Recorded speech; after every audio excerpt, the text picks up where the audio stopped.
tonga eto amin'ny fanatrehan'Andriamanitra.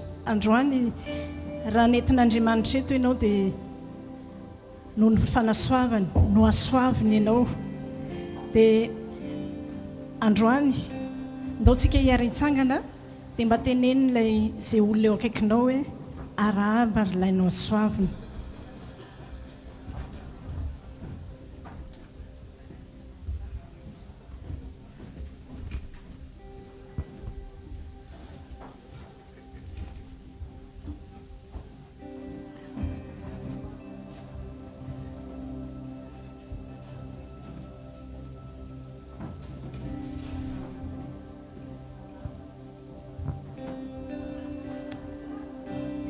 Fanasoavan'Andriamanitra ry havana, fikarakarany ny ara-panahintsika sy ny ara-piainantsika ny anton'izao fotoam-bavaka izao.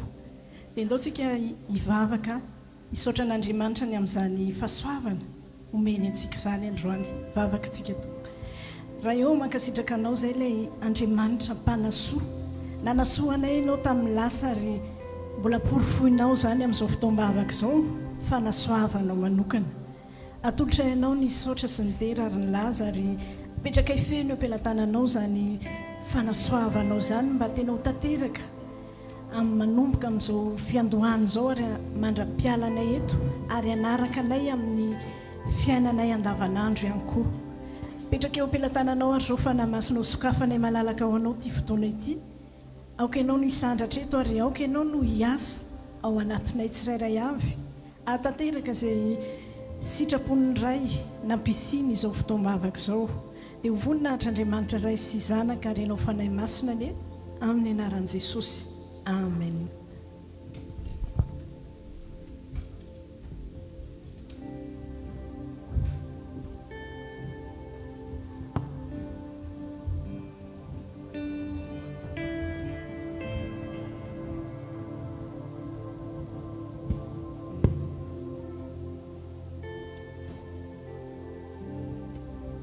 Mamberina ny arabantsika tsirairay avy amin'ny anaran'i Jesosy Kristy Tompo, faly mifankahita-tava amin'ny tsirairay avy indray.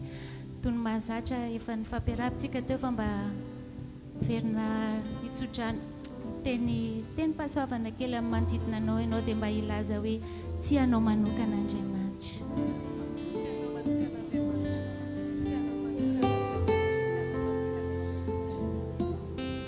Afaka mahazo toerantsika tokoa. Izany tokoa ry havana ny famarinana hoe tena tianao manokana Andriamanitra ary mbola miporofony tamin'ny fiainanao ny teniny hoe fitiavana mandrakizay no hitiavako anao satria mbola indro ianao androany velonaina somatsara tafita zoany ny herinandro iny. Hoy tsara ilay tenin'Andriamanitra Jeremia 1:7 amin'ny anaran'i Jesosy hoe tany lavitra any no nisehoan'i Jehova tamiko ka nanao hoe fitiavana mandrakizay no nitiavako anao. Tany lavitra any izany hoe misy elanelana mampisaraka antsika amin'Andriamanitra. Izy any lavitra any zasy ianao eto an-tany fa nefa ny fitiavany miatteindre anao, mahakasika anao ny fitiavany isan'andro isan-tsegondra raiky tapisaka amin'ny fiainako sy amin'ny fiainanao ny fitiavana. Dia androany mba haka fotoana manokana zasy ianao hisaotra manokana amin'izany fitiavan'Andriamanitra izany, izany fitiavana miraikitra amintsika mandrakizay izany. Dia mba samy manomboka hivavaka zasy ianao dia hilaza hoe misaotra Andriamanitra fa marina tamiko ny teninao fa tena avy tany lavitra ny tokoa ianao Andriamanitra nandefa ny fitiavanao hiraikitra tamin'ny fiainako dia mbola eto androany.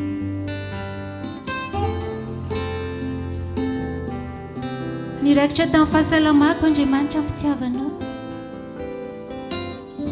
Niraikitra tamin'ny tokantranoko Andriamanitra ny fitiavanao. Niraikitra tamin'ny fivelomako Andriamanitra ny fitiavanao. Niraikitra tamin'ny fitediavako.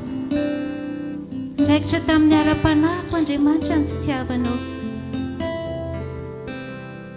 Eny niraikitra tamin'izao fiangonana izao Andriamanitra ny fitiavanao dia mbola mba misy ny fotoam-bavaka hitondranao ahy androany. Pasamy ianao izany vavaka izany zasy ianao.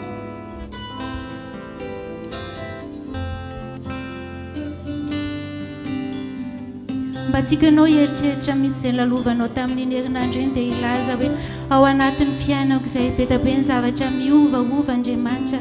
Misy zavatra anankiray ao ampovoany Andriamanitra izay tsy miova, izay tsy mihetsika dia ny fitiavanao.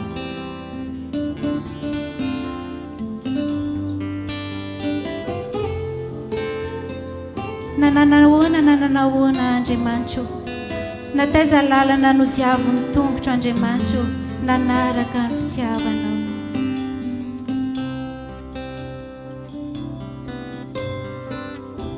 Nde mba samy misaotra hoe misaotra Andriamanitra fa ndraikitra tamiko ny fitiavanao na tamin'ny fiainana nety na tamin'ny fiainana tsy nety.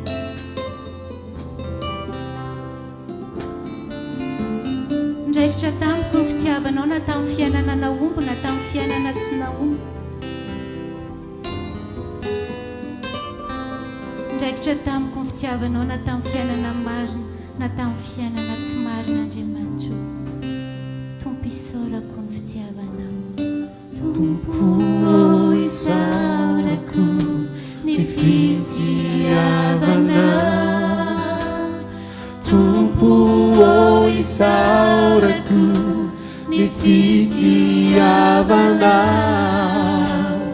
Si tu isaura raha tu tsy teo ianao isaurako.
Mandamina ny fiainako ny fitiavanao.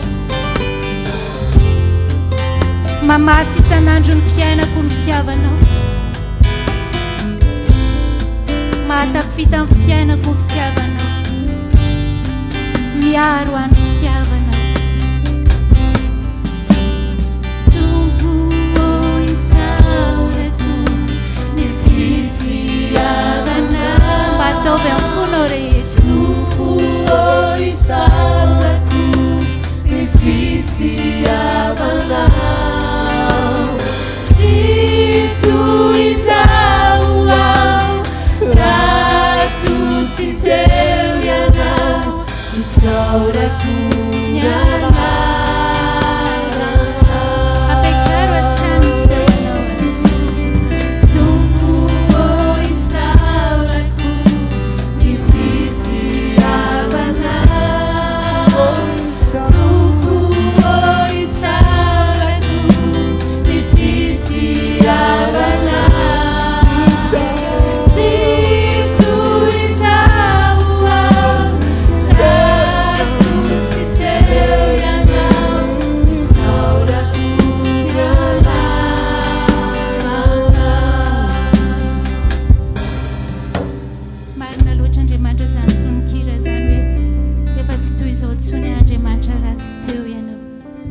dia mba anana zany fahatsapahana zany indray zao sy anao amin'izao fotoana izao hoe tena efa tsy teo tsony Andriamanitra raha tsy teo ny fitiavana dia hivavaka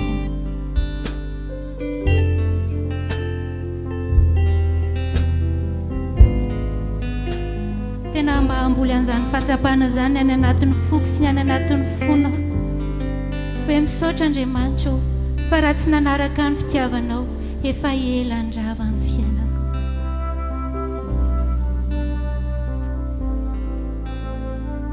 Misaotra Andriamanitra fa raha nisaraka tamin'ny fiainako ny fitiavanao efa ela ny tsisy raisina Andriamanitra.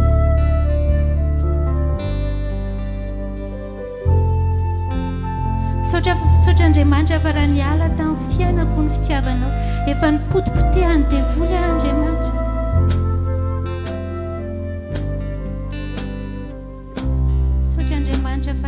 Raha tsy teo amin'ny fiainako ny fitiavanao efa tany amin'ny elo Andriamanitra ny sisa mpiainako andro.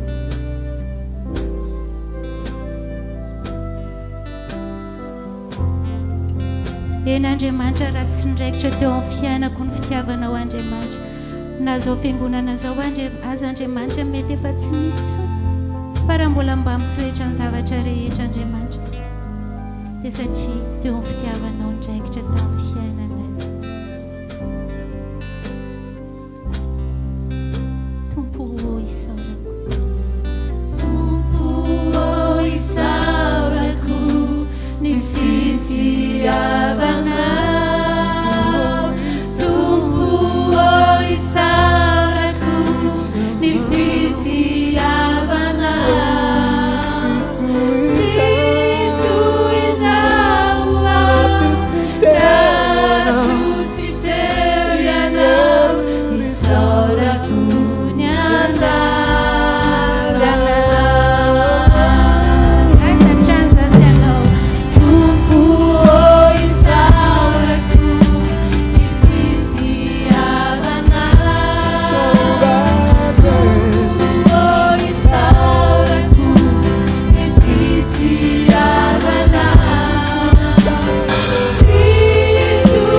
Ndeza senao androany mba ilaza toy ny apôstôly Paul zay nilaza hoe fa efa nianatra ho afa-po amin'izay ananako.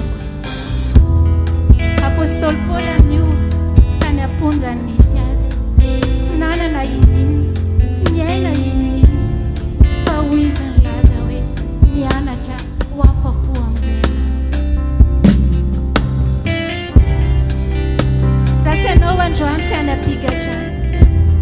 Sasanao androany olona hafa. Sasanao androany tsy didinina rindrina efatra fa didin'ny tanam-pitiavan'Andriamanitra rariny loatra sasanao raha ilaza hoe afa-po Andriamanitra amin'ny fitiavana. Kandiara mbola ho averitsy zany afa-po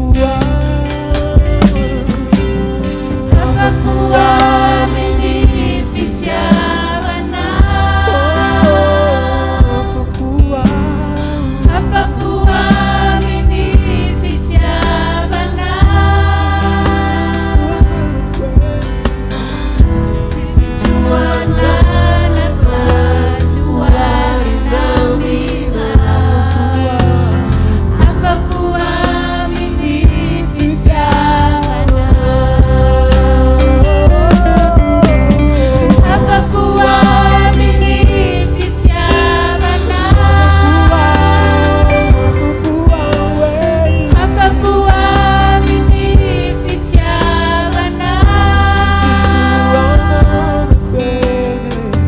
Sisi suana na suari na mina.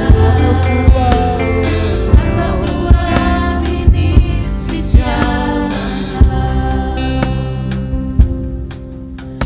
Tena manaiky ry havana. Afaka miteny ianao hoe mety mbola tsaratsara kokoa noho ireny ny fiainako fa nefa tadidry fa possible ho pire kokoa ihany koa nefa ny fiainanao. Ao anatin'ilay segondra, ao anatin'ny drempimaso afaka rava daholo ny zavatra rehetra. Fa tena mahatao fahatsapana ny anatin'ny fonao mihitsy zany androany. Tena afa-po Andriamanitra amin'ny fitiavana. Betabe ry havana ny olona mipasy à côté an'ny zavatra kely tsara betabe satria miandratra zavatra ngeza. Sasanao androany anjinika amin'ny fiainantsika dia ilaza hoe tena afa-po Andriamanitra. Marina fa tsy ananako daholo ny zavatra rehetra fa afa-po Andriamanitra.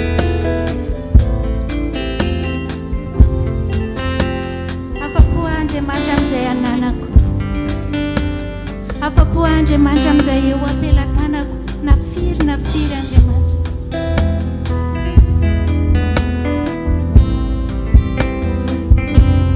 Eny lazao hoe afa-po Andriamanitra amin'izao fotoam-bavaka hitondranao azy ao. Mety fotoam-bavaka tsy tsara indrindra, mety fiangonana tsy mendrika indrindra fa afa-po Andriamanitra satria fitiavanao no taona eo. Dia ho lazantsika farany afa-po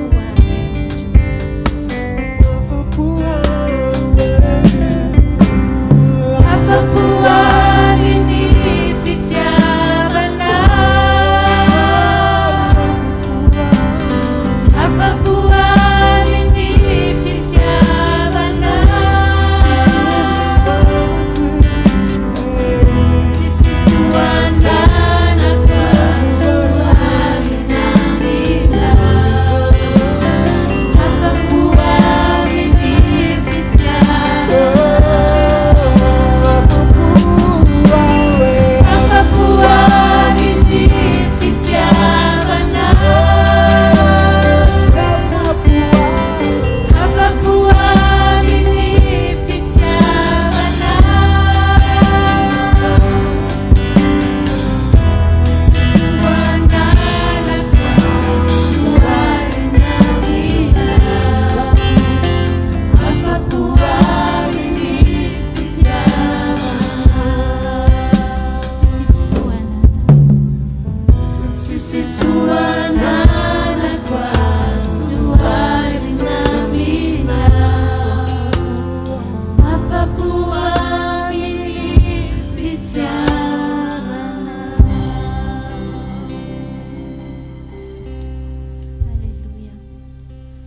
Dia amin'izay fiainan'ny tsirairay mety hoe mavesatra, amin'ny fiainan'ny tsirairay mety hoe tsy milamina, amin'ny fiainan'ny tsirairay mety hoe be olana maro samihafa samy mitondra kely tamin'izany zasanao niditra teto androany.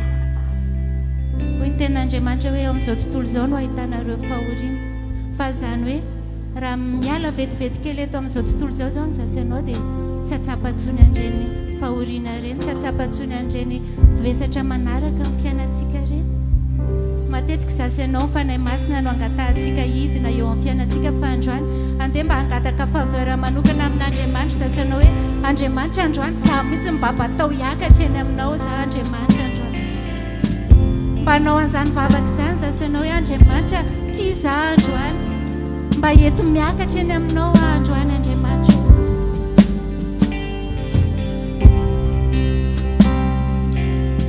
Situna Jesosy androany mba situmy vetivety a Jesosy androany mba hoeny aminao mba hiala vetivety eto amin'ity tany ity Andriamanitra mba hitazana lavitra izay mety atsitsaina iaina mba hiala vetivety anatin'izay mety tahotra tepitepy manaraka amin'ny fiainana mba hisitaka vetivety anatin'izay vesatra iainako Andriamanitra mba zany ho vavaka ataonao androany tsy fantatry izay fiainana lalovanao fa kapasité an'Andriamanitra zany ary zany indrindra no atona fotoam-bavaka ihany koa mba ahitany tsirairay voninahitra Andriamanitra mba hifankahitany tsirairay amin'ny fahatsarana Andriamanitra mba ataovy ary zany vavaka izany mba sitraka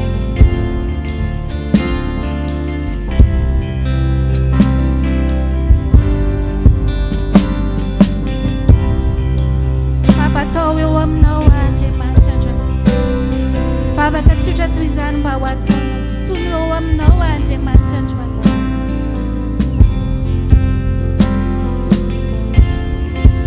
ento miakatra azy ento miakatra sintony ao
miakatra eo aminao indray ny ara-panahiko andro zany indray mba vavaka ho ataoko sy ho ataonao dia mba samy angataka sasanao hoe tompo ento miakatra mihoatra noho ny hatramin'izay ny fiainam-panahiko androany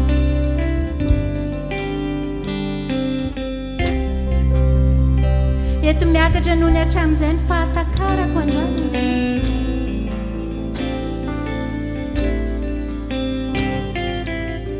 eto mikambana tanteraka aminao fahatsapako rehetra androany Andriamanitra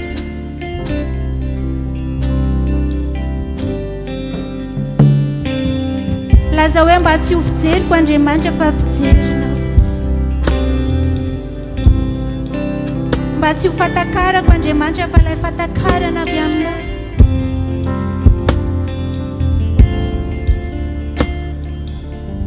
dia mba ho tafakambana tanteraka aminao Jesosy ny foko ny saiko ny fanahiko anatin'izao fotoam-bavaka zay laza hoe olombelona ihany Andriamanitra Pedapeny zavatra mety tsy takatry ny saiko fa androany eto eo akaikinao aho eto mikambana amin'ny fanahinao ahy Jesosy mba tsy ho diso anjara amin'izay efa nomanao dia mba eo ampitsangana azy asanao namerina faran'izany ery zany hoe teto miakatra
Andriamanitra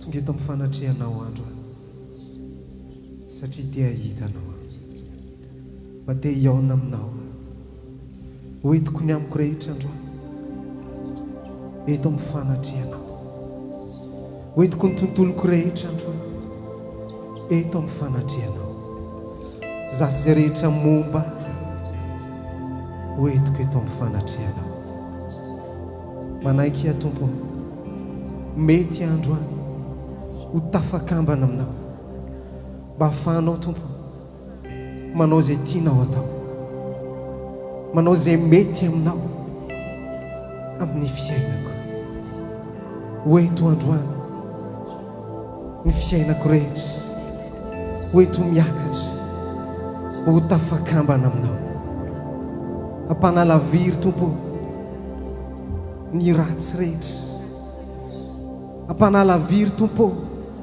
tsy fetezam-piainana rehetra fa fantatro androany fa ho aminao efa nanomana ianao tompo fiainana mety fiainana mahafinaritra fiainana misy fahavokana fiainana feno voninahitra fiainana feno fandresena fiainana feno fahitapity mba hoe tsy zao fiangonana zao ho tafakambana tanteraka aminao itombiakatra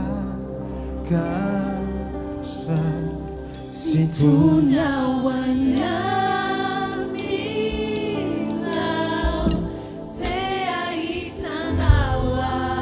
na Jesosy ny tianao hita eto androany dia hita azy mbola voninahitra lalindalina ianao lazao ihany hoe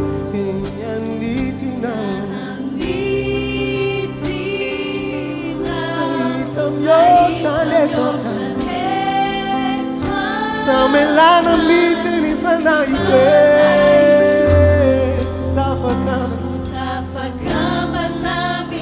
seratra afaka manandra-tanana androany fo maika iara ihany soantsy mahafinaraka amin'ny zava-maneny rehetra iaralaza hoe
fiainana tsy mety rehefa tafakambana aminao dia soloa fiainana mety fiainana tsy tanteraka rehetra Andriamanitra rehefa tafakambana aminao dia soloa ifantanteranao aminao ny fiainana tsy masina rehetra Andriamanitra rehefa tafakambana aminao soloa ny famasinanao izany ny atao mifanatrehanao Andriamanitra ary azona iantoka tompo ao anatin'ity fotoana ray manontolo ity izy fifanakalozana indray Andriamanitra ataonao amin'izao fiangonana izao sy amin'ny mombamomba anao rehetra sotranao izay Andriamanitra amin'ny anaran'i Jesosy amen amen tsara ny fanatrehan'Andriamanitra mba azonao tenenina kely ny akaikinao tsisy tsara mihoatra noho ny fanatrehan'Andriamanitra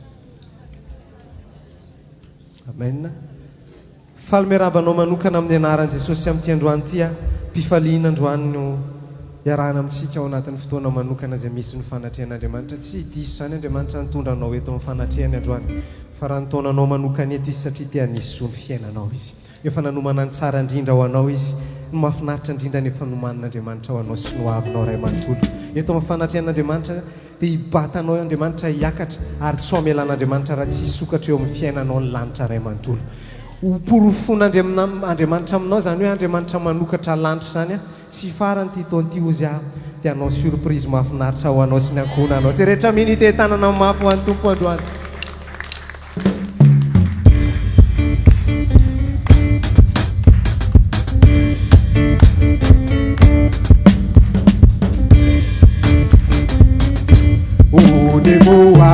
unibuan para lança eu anache umbamba efande eliwa Kristi unibuan para lança eliwa we efande Kristy Tao iary lazandroany zao tanitsika izao Zao tanitsika izao sy ny zava-tso Sy ny zava-maro no menatsika Le samiasa tanan'lay mahera Andesika io pintompo mivoa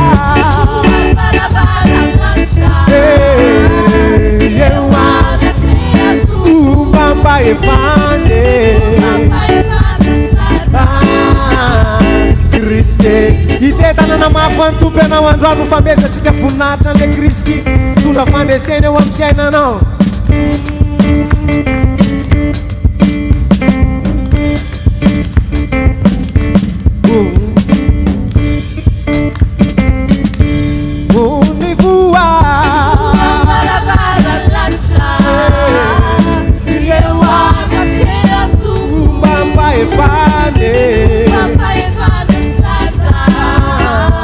Kristy no tompo manetsy oh mivoa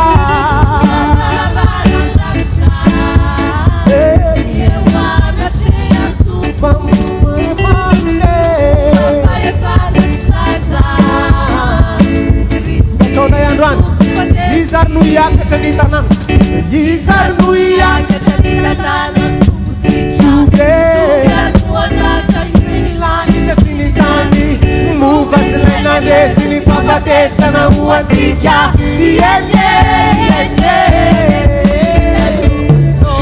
Oh ny voa Eri wawe Mama efane Kristy no tompo manetsy oh ny voa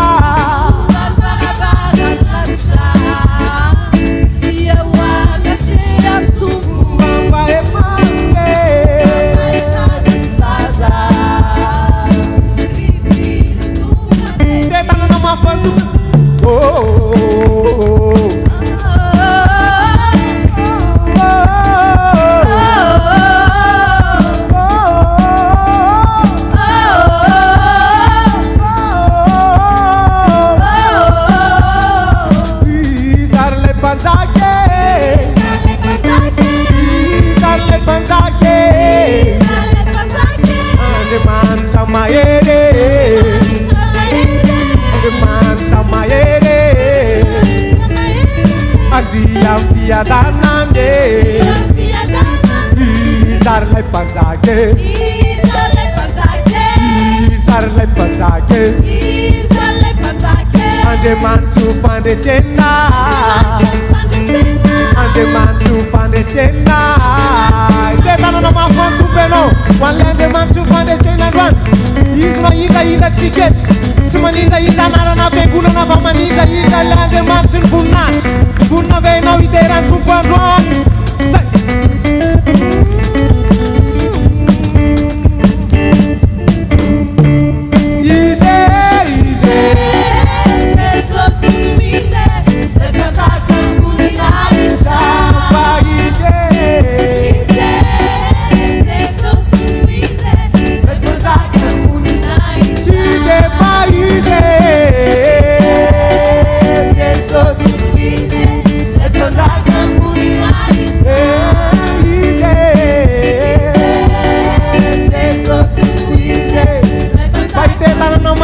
Pasakan punna cena wanjuan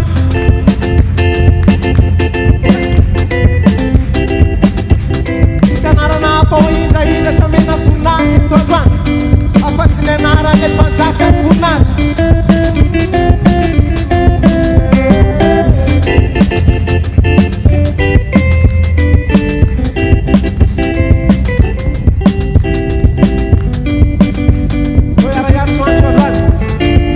Vara-vara na fagul Waire favana Sandatar vara-vara na fagul La soma fulang fag Waire na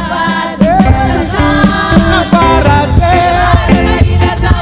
Avuaye Na zalong na netifan Na zalong Na vara kwam paefan Tunun kwam bifanay Manjenes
la sama why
Andriamanitra voninahitra hoe fiafaran'ity taona ity courage fotsiny ianao manatrika fiainana fofenon'Andriamanitra voninahitra famarananao an'ity taona ity afaka mahazo toerantsika to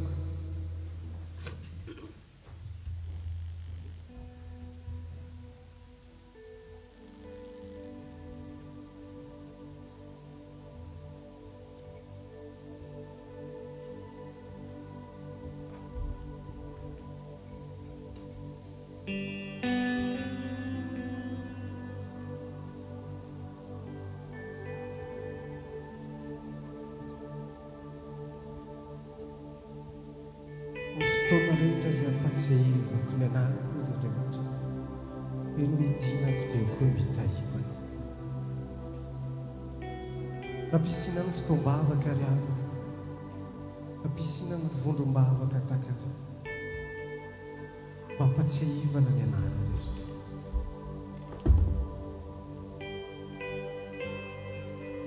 sary-piaro Andriamanitra ao anatina fotoam-bavaka sany mahatonga azy raha misy mety amin'indrindra raha misy malena azy indrindra dia zasainao manindraindra azy sasainao manindraindra ny anarana sasainao mametraka azy amin'ny toerana ambony indrindra azy tia ampahery anao azavena ty anatin'ny fotoam-bavaka fotsiny fa ao anatin'ny fiainanao rehetrarehetra tiava manindraindra n'Andriamanitra mety misy aretina fa za manindraindra aretina fo manindraindrana Andriamanitra mety mandalo olana ve aza manaiky manindraindra olana fa indraindrao Andriamanitra mety mandalo tsy fisina mihitsy aza tsy maninona fa aza manaiky manindraindra tsy fisina fa fa indraindra fon'Andriamanitra fa ny fotoana zasy ianao manana an'izany conviction sy fahatsapana zany manana karazana mode de vie tahaka an'izany na mahafaly any Satana na tsy mahafaly any Satana Andriamanitra marina amin'ny tenin'ny Andriamanitra io no hitahiko anao io no nasoavako anao sitrakitsika indrindra ao anatin'izany atmosfera ny fanatrehan'Andriamanitra sa tsy tsahatra afa-tsy anao tsy anao afa-tsy ny fanindraindrana an'Andriamanitra ametraka an'Andriamanitra amin'ny toerana mandriamanitra azy ametraka an'Andriamanitra amin'ny toerana mahambony azy Andriamanitra souverain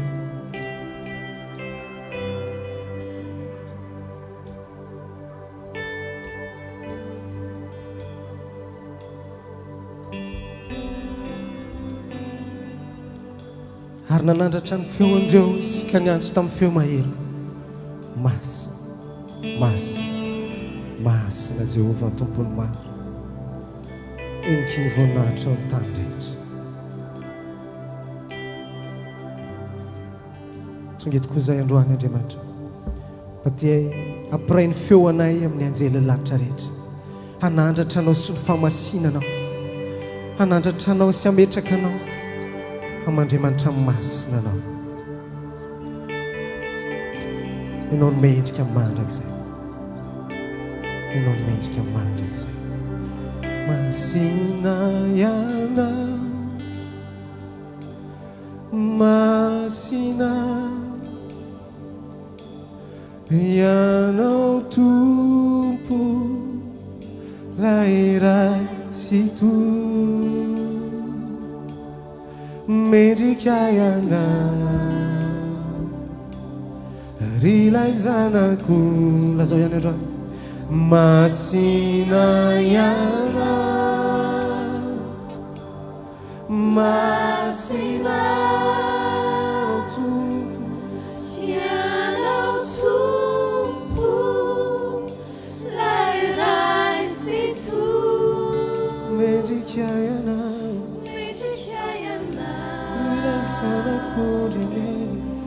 ilay zanako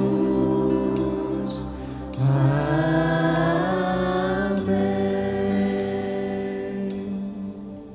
tsisy anarana hafa androany Andriamanitra ao amasininy eto amin'ity toerana ty tsisy anarana hafa androany Andriamanitra afaka ampilaharina mandrak'izay dreto zao fiangonanao zao androany Andriamanitra tianindrahindra anao fotsiny ty ampatsiahany falebiazanao reny tontolon'ny fanahy rehetra andray ty ampatsiahany anarana ambony indrindra le anarana miazona ny zavatra rehetra le anarana mifeny zavatra rehetra mendrika ny loatra raha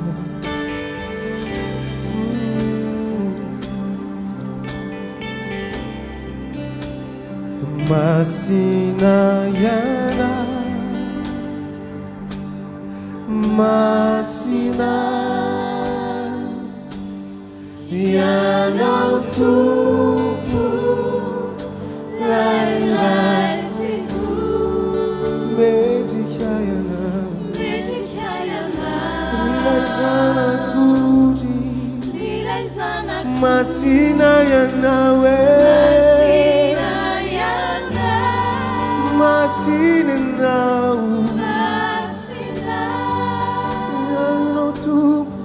ianao tompo lay iray tsy toy mendrika ianao ry ilay zanako lazao mafiana androany hoe masina masina masina ianao tompo lay iray tsy toy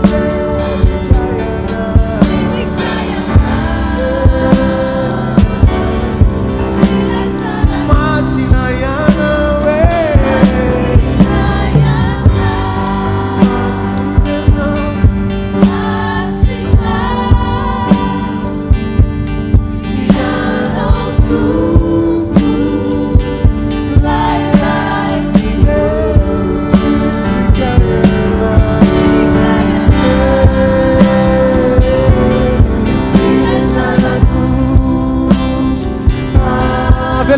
so antsoy zava-maneno androany ianao kosa mba ao anaty vavaka no anandratra an'Andriamanitra ianao kosa ao anaty vavaka mba ninjainja an'Andriamanitra androany ampatsiahivo ny anarany ampatsiahivo ny fiainana ny anarany ianao le Andriamanitra mety ianao le Andriamanitra masina indrindra ianao le Andriamanitra tsy lova ianao le Andriamanitra tsy lova omaly sy io ary mandrakizay injainjao ny anarany androany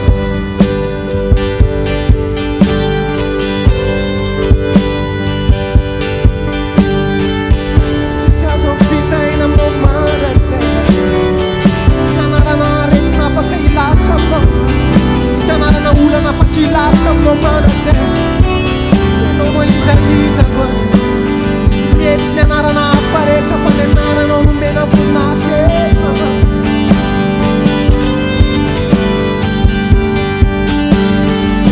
mandoaky ao anatizay ny anaranao ny anarana hafa rehetra ny anaranao le masina ny anaranao le mety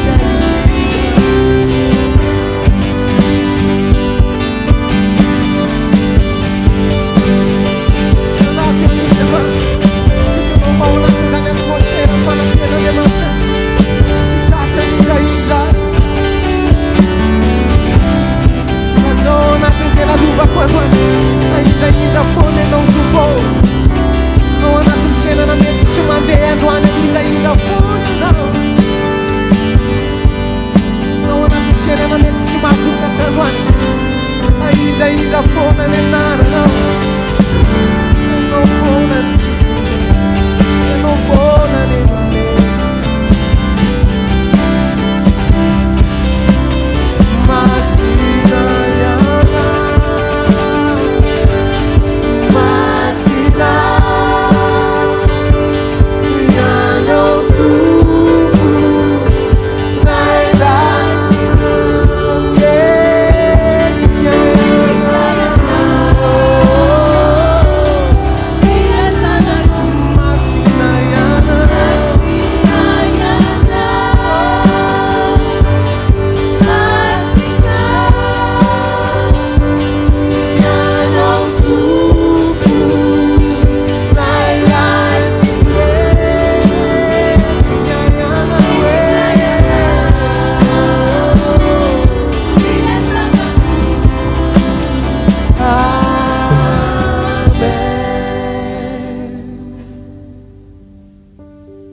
Dieu tout-puissant,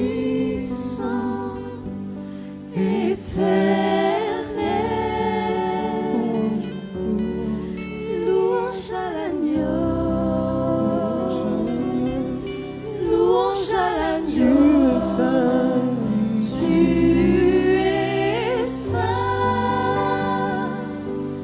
trois fois saint, Dieu tout-puissant,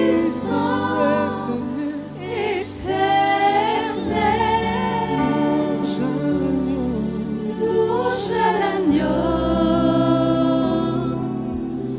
louange à l'agneau.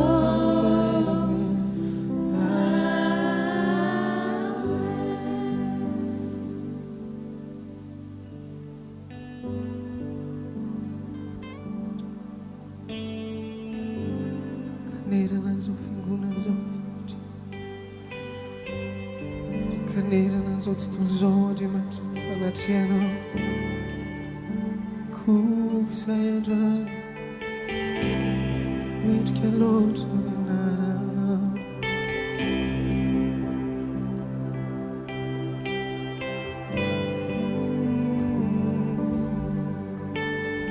confidere na recha ya swans nana ni dai nana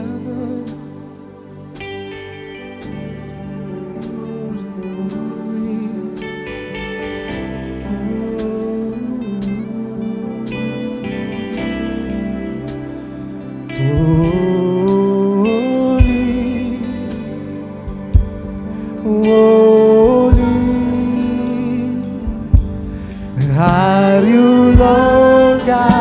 Almighty. Almighty. What is the name? What is the name?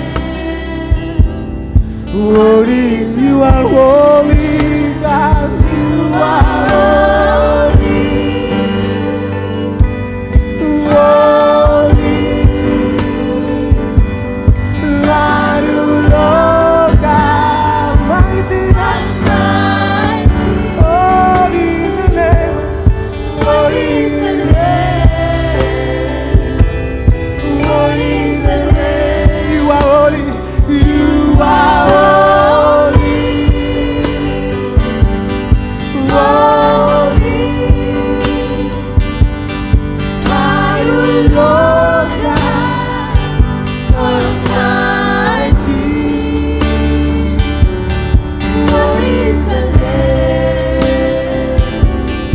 What is the name?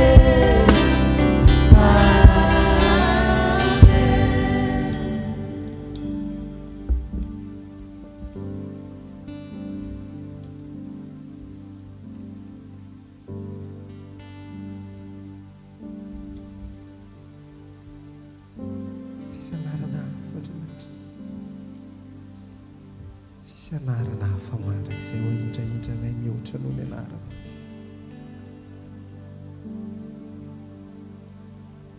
Maka ny fiankofanay androany Andriamanitra ho renesinao eo amin'ny seza fiandrianana. Tahaka ny anjely Andriamanitra izay fantatra efa tsy mijanona miantsoantso an'izany, manandratra anao sy ny famasinana. Fa satria Andriamanitra masina ianao.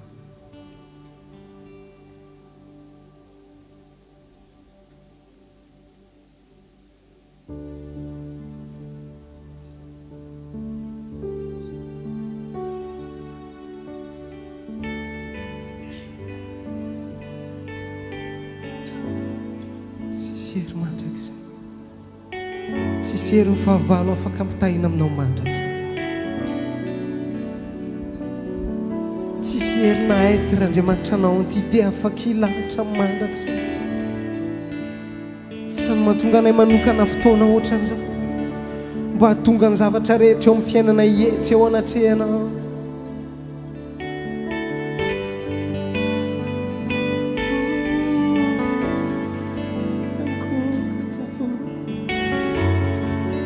Situation difficile la rehetra lalovan'ny fiainanay andro, ny ankoky eto anatrehanao.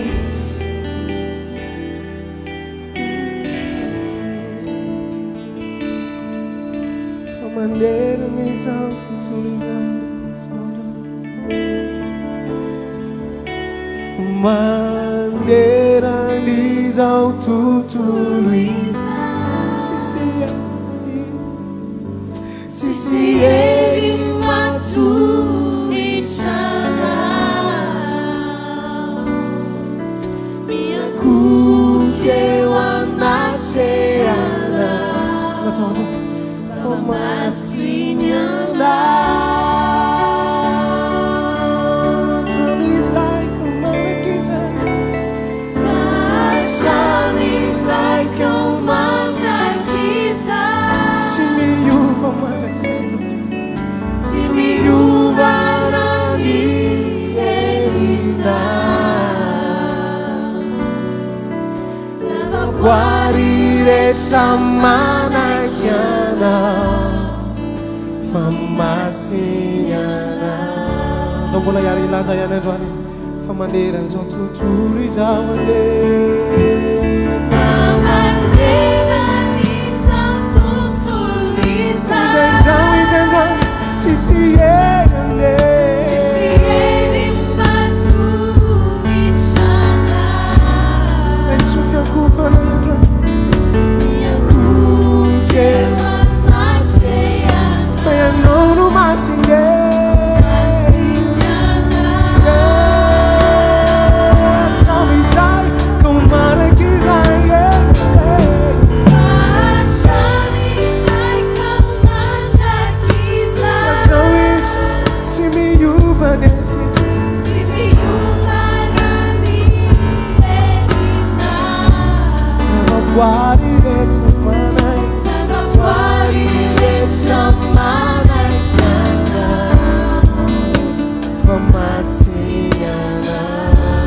mety anao androany mba eo ampisanganantsika rehetra mamerina zany ery zany hatramin'ny voalohany anindraindratsika an'Andriamanitra masinana saraty izandrona zao masinana hoe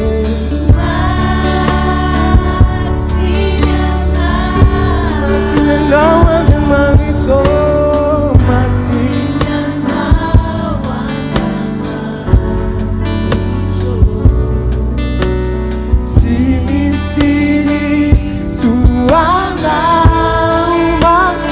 Yana we mas Elazo masinana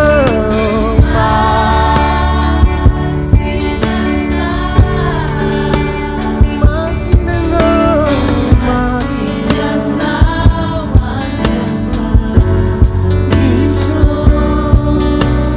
Tumisanda Sereta tanana vakamsana Jamu fanila itana ba Bandera que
zava-maneno androany enao kosa mba ao anaty vavaka ao anaty ira-panaza azy enao mananatra vavaka mety tsy mahay mivavaka be enao tsy manino zany anatin'ny fonao loaro fiankofanao any tompo androany enao no masy enao no mety enao lay tsy toy enao le Andriamanitra mpanao fahagakana enao no Andriamanitra miazona ny zavatra rehetra enao no Andriamanitra mifety zavatra rehetra enao le Andriamanitra mpanasitraka enao mahitra eto androany ny anaranao no amasiny eto androany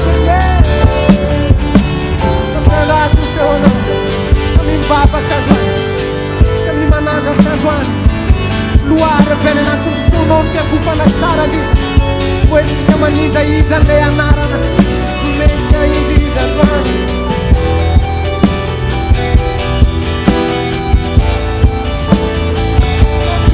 zava-maneno androany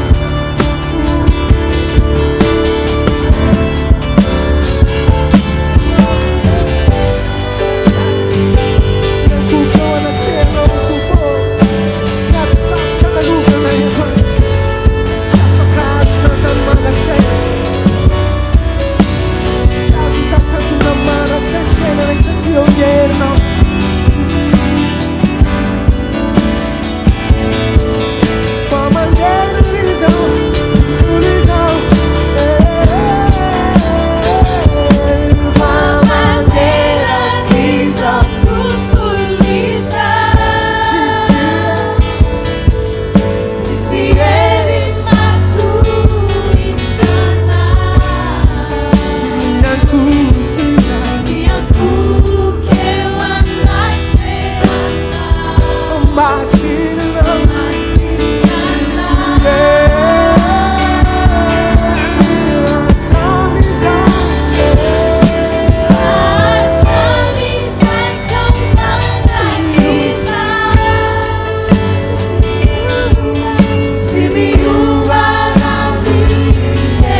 hatramizay ka homandraky izay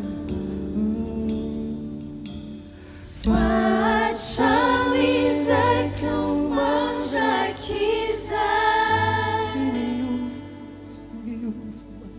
tsy miova raha ny herinao zavaboary rehetra manaiky anao fa Vetsika farany androany hatramizay hatramizay homandraky izay hatramizay ka homandraky izay tsy miova raha ny herinao zavaboary rehetra manaiky anao fa masiny anao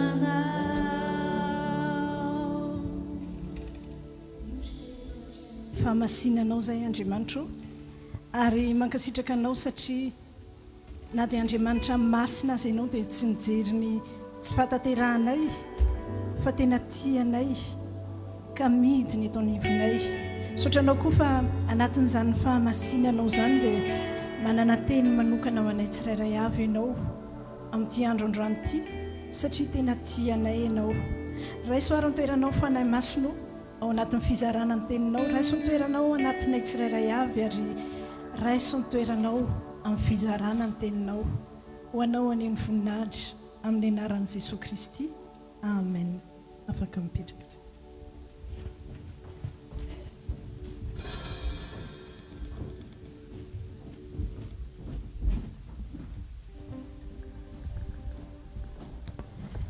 mamerina ny arahaba ho anao amin'ny anaran'i Jesosy Kristy tompoko natratran'izao alahady faharoa amin'ity volan'ity izao indray manana teny ho anao manokana ny tompo androany satria tena tiany ianao manana teny ho anao manokana Andriamanitra satria tiany mbola andeha lavitra amin'ny fiarahana aminy ianao ary tiany hiaraka aminy mandrakizay mihitsy amen amin'ity volan'ity ho an'izay tsy teto dia misy taridalana omen'Andriamanitra sainao manokana omeny atsika velona ho an'ny tompo sika velona ho amin'ny tompo ary velona anompo ny tompo raha velona zany ianao androany mbola ny velomin'Andriamanitra misy antony manokana dia izay hoe velona ho an'ny tompo velona ao amin'ny tompo ary velona anompo ny tompo horaisitsika ny tenin'Andriamanitra ao amin'ny asan'ny apôstôly asan'ny apôstôly toko 5 andininy 5 sy 6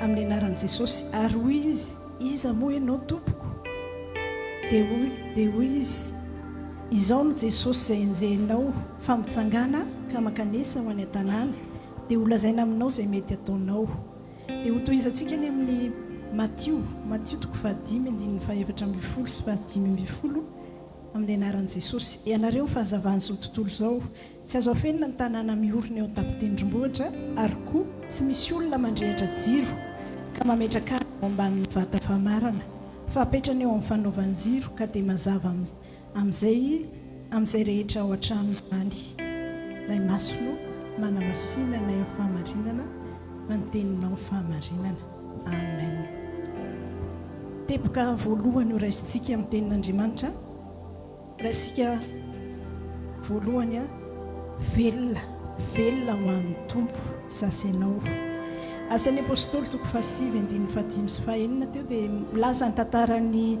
apôstôly Paoly ny apôstôly Paoly dia tena nafanafona ny endrika kristianina izy dia teny ampandehanana nefa izy tao amin'ny lalan'ny Damaskosy dia nahita fahazavana lehibe avy any an-danitra nanodidina azy dia tao anatin'ilay hazavana be dia nianjera lafo tamin'ny tany ny apôstôly Paoly dia naheno feo izy dia izay nahatonga an'ilay tenin'Andriamanitra teo hoe miteny izy hoe iza moa ianao tompoko ny Jesosy zany niseho taminy dia niteny Jesosy dia nivaliany hoe iza moa ianao tompoko dia jesosy namaly hoe izao ny jesosy izay enjehinao. Izy ilay lavo iny a tsy nijanona lavo teo izy fa azo antoka fa niteny izy hoe rehefa nilazy jesosy se présenter jesosy dia ny azo antoka dia hoe niteny ny apôstôly Paoly hoe inona tompoko ny tianao ataoko, que veux-tu que je fasse. Dia izay nahatonga an' jesosy nilaza hoe tsangana ka mandehana ho any an-tanàna dia holazaina aminao izay ho ataonao. Izany hoe rehefa mifanena tamin'i jesosy ara-panahy zany Paoly a dia niova ny fiainany, tsy ilay izy teo aloha tsony fa niova ny fiainany, lasa velona ho an'ny Kristy izy. Dia tahaka izany koa ny olona anankiray izay mifanena, tena mifanena amin'i jesosy ara-panahy dia manomboka eo tokony miova ny fiainany, tokony ho fiainantsika izay mifanena tamin'i jesosy ho etaetantsika anontany an' jesosy hoe tompo inona ny tianao ataoko, fa tsy mijanona fotsiny ilay hoe niona tamin'i jesosy nandray an' jesosy dia mahafantatra an' jesosy fa mila velona zasainao velona ho an'ny tompo dia mila manontany izay tian'Andriamanitra ho ataontsika, izay tian'Andriamanitra ny lasa zavatra tiantsika iainana, izay zavatra matery ny fon'Andriamanitra tokony lasa matery ny fontsika amin'ny fiarahana aminy, amin'ny fiainantsika iray manontolo. Dahoarintsika tena mba anao confession mihitsy tsika ho amin'izany isan'andro hoe velona ho an'ny tompo velona ho an'ny tompo dia tsy ny faniriako tsony no mahamaika fa satria velona ho an'ny tompo izay fanirian'Andriamanitra lasa mba faniriako tiako tanteraka, izay sitrapon'Andriamanitra mba lasa tiako ho sitrapoko, lasa ho sitrapoko. Ny velona ho an'ny tompo ihany koa dia manaiky ny nanaovan'Andriamanitra antsika. Hoy Jesosy eny amin'ny Matthieu 5:17 teo hoe ianareo fahazavana izao tontolo izao, ianareo fahazavana izao tontolo izao, zasainao fahazavana izao tontolo izao. Raha manaiky ho an'ny tompo izany zasainao dia manaiky ho fahazavana izao tontolo izao. Io tsy tonga dia hoe izao tontolo izao hatrany aparan'ny tany fa manomboka ao an-trano io. Zasainao nataon'Andriamanitra ho fahazavana ho ao amin'ny ao an-tranontsika. Velona ho an'ny tompo any am-piasana dia lasa ho fahazavana. Misy aizina ao am-piasana tsisy mpivavaka ao afa-tsy ianao ihany, tsisy kristianina ao afa-tsy ianao, ianao ilay ataon'Andriamanitra ho fahazavana. Raha velona ho an'ny tompo zasainao dia itsika ny fahazavana ny am-piasana antsika any. Velona ho an'ny tompontsika any amin'izay toerana rehetra, sehatra rehetra hitondran'Andriamanitra, izay toerana rehetra na aiza mety misy fotoana hoe mandeha vakansa, velona ho an'ny tompo zasainao fahazavana any amin'ilay toerana izay hitondran'ny tompo antsika manao vakansa. Fahazavana izao tontolo izao aoka ozy Jesosy nitoy ny tenin'i Jesosy any amin'ny Matthieu 5:19 aoka hazava eo masony olona toy izany koa ny fahazavanareo mba ahitany ny asa soa ataonareo ka ankalazany ny rainareo izay any an-danitra. Aoka hazava tsika ilay fahazavana dia aoka ozy Jesosy hazava ny fahazavantsika mba hatonga ny lumière anankiray hazava dia tsy maintsy mila source. Raha pirehatra reto ampoly reto izao na pirehatra ny reto izao président tamin'ny tonga teto tsy mirehatra ho azy ireo, tsy mazava ho azy raha tsy misy source na électricité avy any amin'ny EDF dia nanapotsitra n'ilay interrupteur dia nazava ilay lumière. Dia tahaka izany ihany koa ny labozy dia mijanona ho labozy ihany izy fa tsy fahazavana raha tsy hoe misy source na lumière, raha tsy misy afokasika ampiretana azy na briquet na ihany koa hoe efa nisy labozy iray nirehatra teo dia iny ny ampiretana n'ilay anankiray tsy nirehatra. Dia tahaka izany ihany koa zasainao raha te hazava tsika tsy afaka miteny hoe hazava. Andriamanitra ihany manana fahefana ilay hoe aoka isy ny mazava dia misy ny mazava, Sasanao a tsy maintsy mila le source ny fahazavana dia fahazavantsika Davida dia nahatakatra hoe ny fahazavantsika dia tokony hoe Andriamanitra dia hoy Davida any amin'ny salamo 7:20 tapany voalohany Jehova ny fahazavako sy famonjena zasy ianao zany raha te ho hazava ny fahazavantsika dia mila mikambana amin'ilay sorsana fahazavantsika, mila mikambana amin'Andriamanitra, mila mifandray tsy tapaka ary tafakambana tsy tapaka amin'Andriamanitra dia hazava ho azy, mazava ny fahazavantsika. Velona ho an'ny Kristy ihany koa ry havana dia izay rehetrarehetra ataonao, izay rehetrarehetra atao, tsika mbola olombelona ety tany tsy maintsy miaintsika. Tonga aty ianao zao ny zavatra nataonao vao tonga taty ianao, mety misy nandeha fiara, misy nandeha transport ary tonga aty ianao tsy hoe tonga dia vao avy mifoha tamin'ny maraina dia tonga hoe hamonjy fiangonana dia tsy hanao tara, fa tsy maintsy nisy zavatra nataonao na fiomanana azy zany fiomanana amin'ny ara-batana. Fa hoy ny tenin'Andriamanitra ny amin'ny Kolosianina 2:7-20 ary ninona no ataonareo dia ataovy amin'ny fo tahaka ny ho an'ny Tompo fa tsy ho an'olona. Ninona ataonareo raha velona ho an'i Kristy zasy ianao lasa tsy hoe miaina ho antsika intsony tsika. Ninona atao na manao raharaha zany na any am-piasana zany, indrindra moa ny ara-panahy hoe mivavaka, izay rehetrarehetra ataontsika ninona ataonareo hoy ny tenin'Andriamanitra teo dia ataovy amin'ny fo tahaka ny ho an'ny Tompo fa tsy ho an'olona. Izay rehetrarehetra velona ho an'ny Tompo zany zasy ianao izay rehetrarehetra ataontsika ninona, rehefa ninona zany dia ninona izay rehetrarehetra ataonao na miborosy nify ianao dia miborosy nify ianao ho an'ny Tompo.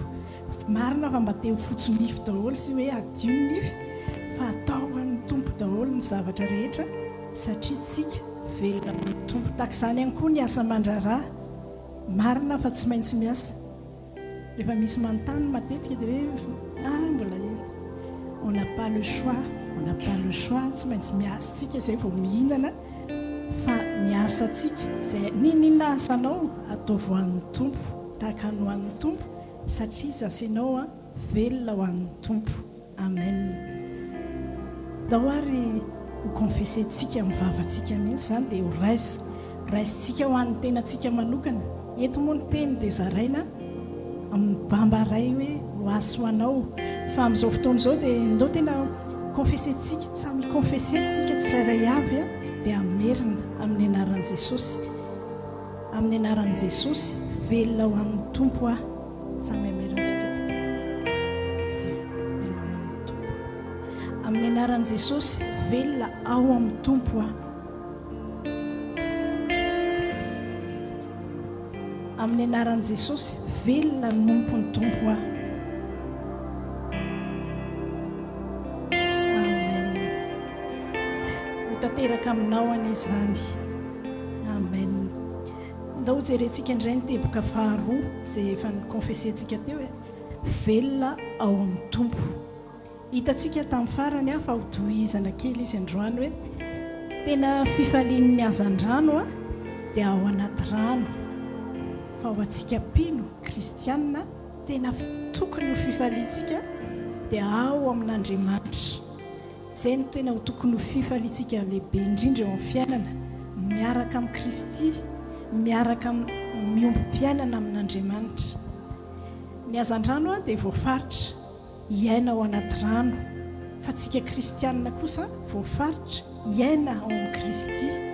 Ny hazan-drano dia voafaritra ho velona ao anaty rano, zasy ianao kosa tena voafaritan'Andriamanitra tsika hoe tsy velona tsika raha vao tsy ao amin'Andriamanitra.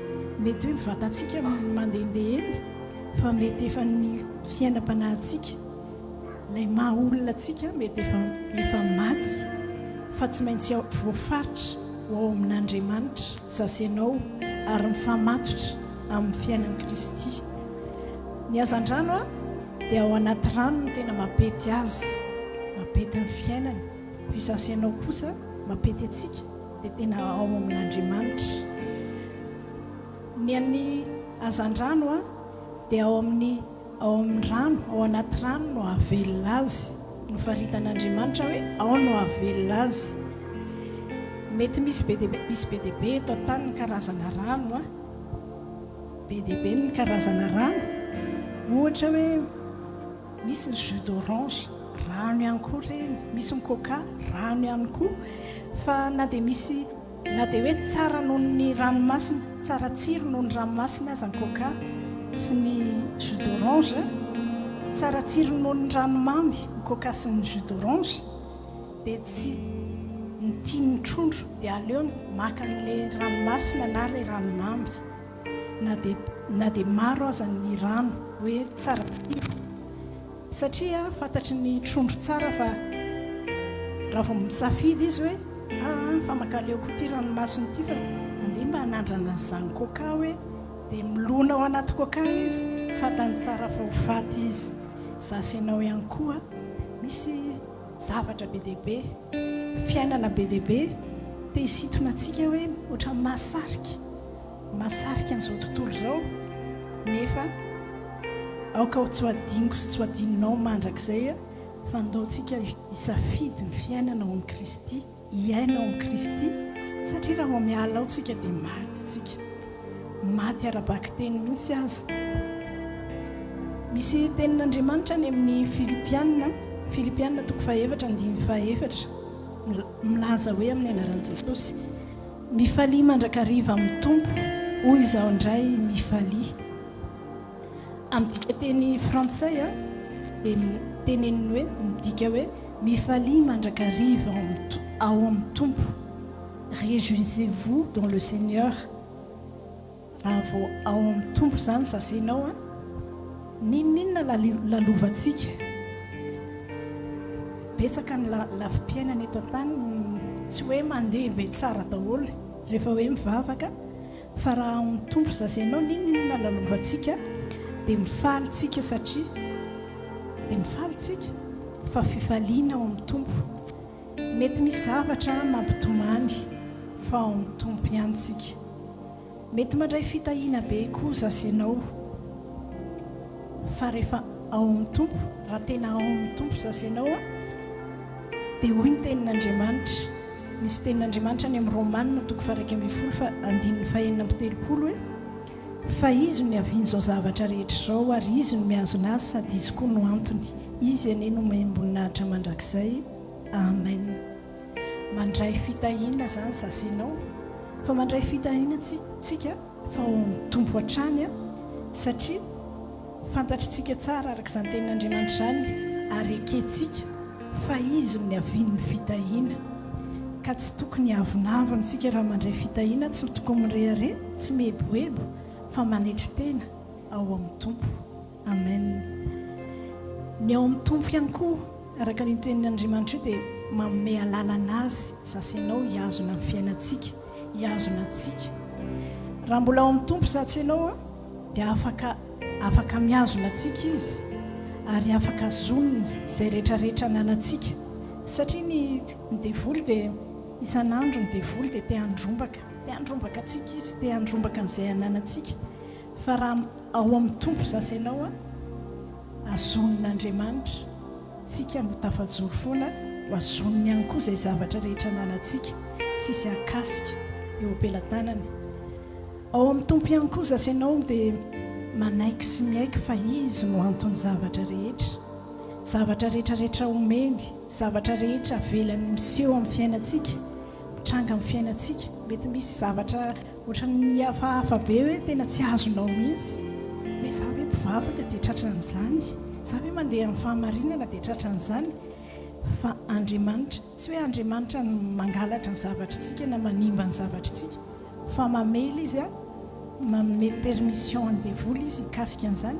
Misy antony ao, misy fitaizany ao, izy ihany no mahafantatra ary ho ampisehoany antsika izany amin'ny fotoana, na mety tsy ho asehony ihany koa.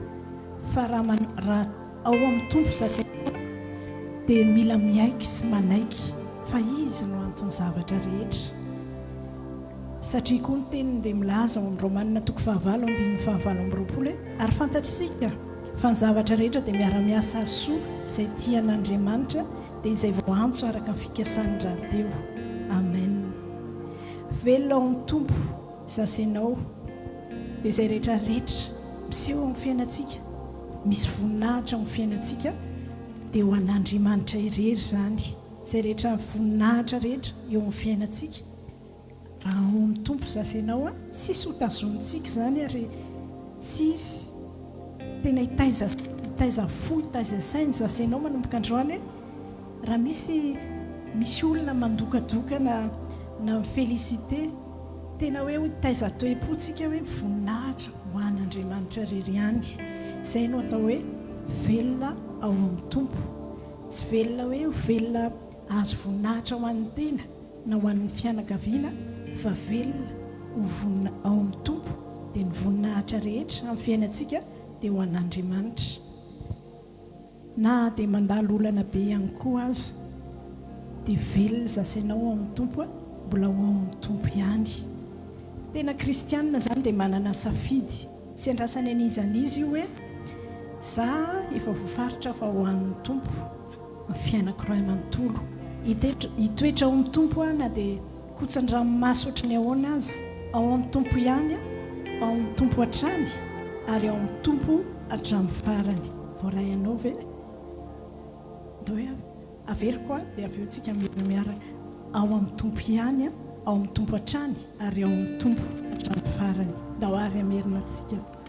Ao amin'ny tompo ihany, ao amin'ny tompo hatrany ary ao amin'ny tompo hatramin'ny farany.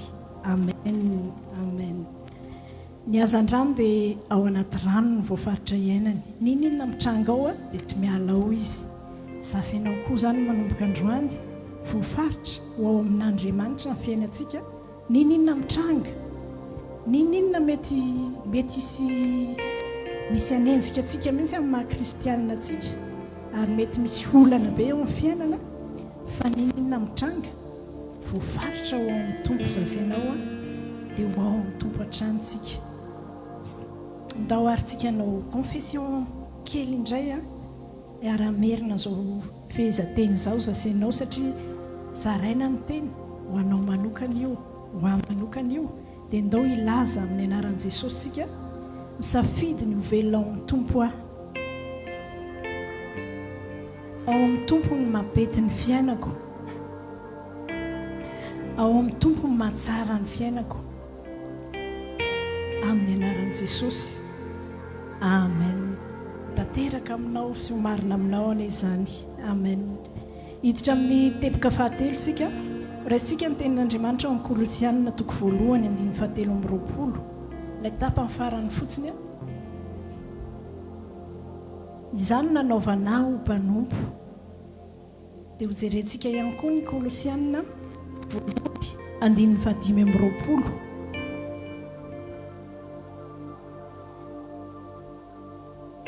Ny Kolosianina ny 2:5-20 ihany koa dia mbola manambara ny apôstôly Paoly. Dia ilay tapany voalohany ihany hoe izay no nanaovana ho mpanompo. Tsika ry havana dia velona hanompo an Kristy. Izany no tenenin'ny apôstôly Paoly teto hoe nanaovana ho mpanompo. Mpanompo dia natao hanompo ny tompony. Dia isika kristianina dia natao hanompo an Kristy. Any amin'ny sehatra rehetra misy ianao any ao an-trano, manomboka ny ao an-trano, ny aty am-piangonana, ny any am-piasana, dia mpanompo an Kristy zasenao. Tsy eto am-piangonana ihany, mety manana titre, tsika aty am-piangonana, mety manana responsabilité manokana, fa tsika tsirairay avy any amin'ny sehatra rehetra izay misy atsika dia mpanompo an Kristy.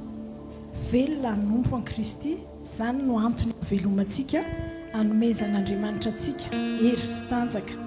Inona ilay fanompoana iraisantsika rehetra dia manana mission zasenao, tarika hitaona olona ho any an-danitra, hanampy olona handray an'i Jesosy. Mahafantatra ianao hoe misy olona tsy mahafantatra an'i Jesosy, manampy olona. Tsika mission antsika tsirairay avy, fanompoana antsika tsirairay avy hitaona olona ho an'i Jesosy. Mahafantatra mpino ianao na samy tsika ato am-piangonana ihany koa azy dia mampahery mpino mission atsika zany asa fanompoantsika iraisantsika rehetra dia tsika mpiara-miangona mba rehefa le tafarakitsika mety misy hoe mifampiantso na mifankahita ao anatin'ny herinandro na le rehefa mirava ohatr'izao mba hifampahery tsika mpino zany asa fanompoantsika iraisantsika zany rehetrarehetra zany a dia hiahery isy olona hiahery amin'ny alalanao zany anisan'ny mission ho antsika tsirairay avy.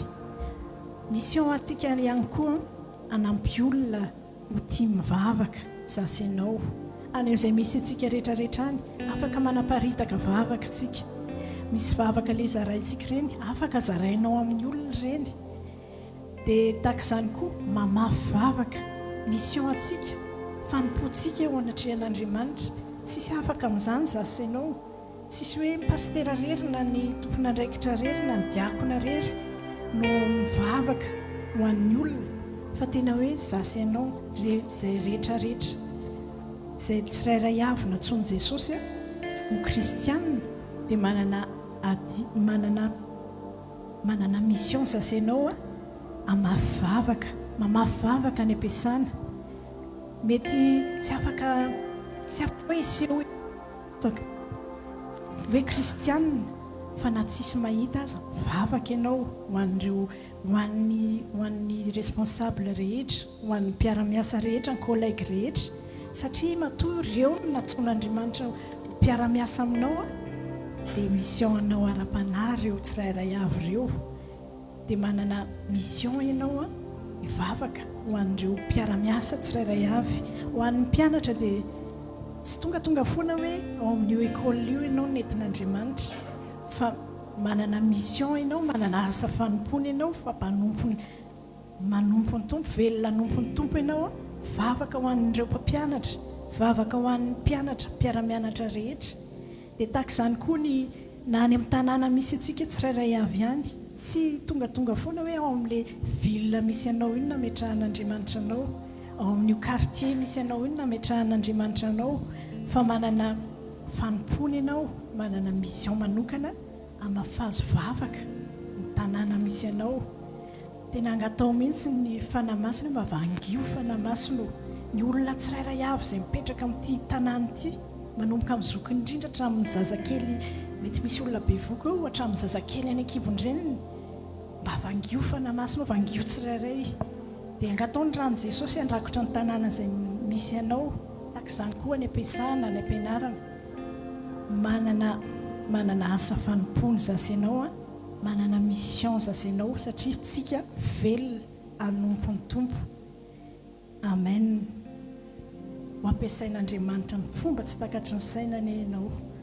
Mety tsy hitanao eo ny valiny, tsy se présenter aminao ny voisin anao na ny collègue, fa na ho ela na ho aingana vavaka fafinao, ny fanomponao ny vavaka fafinao, mety any an-danitra mihitsy vao se présenter le olona vavaka nataonao any dia tonga aty surprise, mahafinaritra be any an-danitra any. Amen. Velona nompon'ny tompo zasy ianao. Amen. Ndao arytsika confession ataontsika farany dia amerina, ndaontsika eo am-pitsanganana nanao amin'ilay izy. Amerina ianao amin'ny anaran'i Jesosy, velona nompon'ny tompo velona anao asa fanompona, velona mpandroso ny fanjakan'Andriamanitra, velona anao ny asan'Andriamanitra amin'ny anaran'i Jesosy. Ho voninahitr'Andriamanitra mandrakizay. Amen.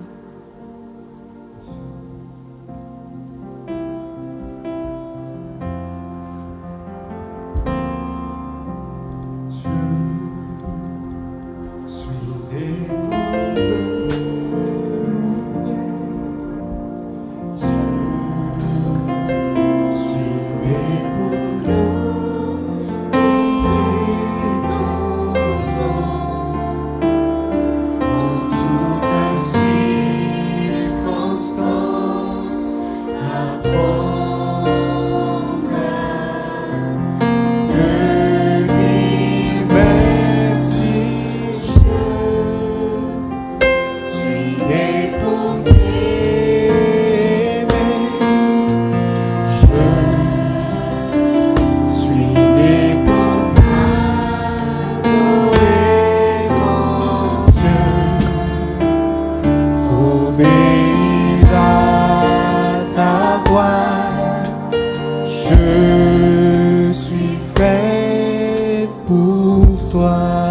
antsika hatramin'ny voalohany androany alitsika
alohan'ny anaovantsika vavaka momba ny tenin'Andriamanitra dia manasanao a mba amerina ny vavaka satria ny hoe ho an'ny tompo velona ho an'ny tompo a tsy hoe kristianina tsy hoe ny kristianina rehetra no ho an'ny tompo sy ao amin'ny tompo ary anompo ny tompo fa ny velona ho an'ny tompo dia izay manaiky andray an'i Jesosy velona ho azy ary manaiky manolotra ny fiainany ho an'i Jesosy izay no atao hoe voalohany indrindra velona ho an'ny tompo dia ndao zasanao ho an'izay mbola tsy nanao izao vavaka izao sy ho antsika rehetra ihany koa anamafy fa izasanao dia amin'ny tompo marina ndao ary amerina izao vavaka izao tsika tompo Jesosy io saotranao a nidina tetỳ an-tany ianao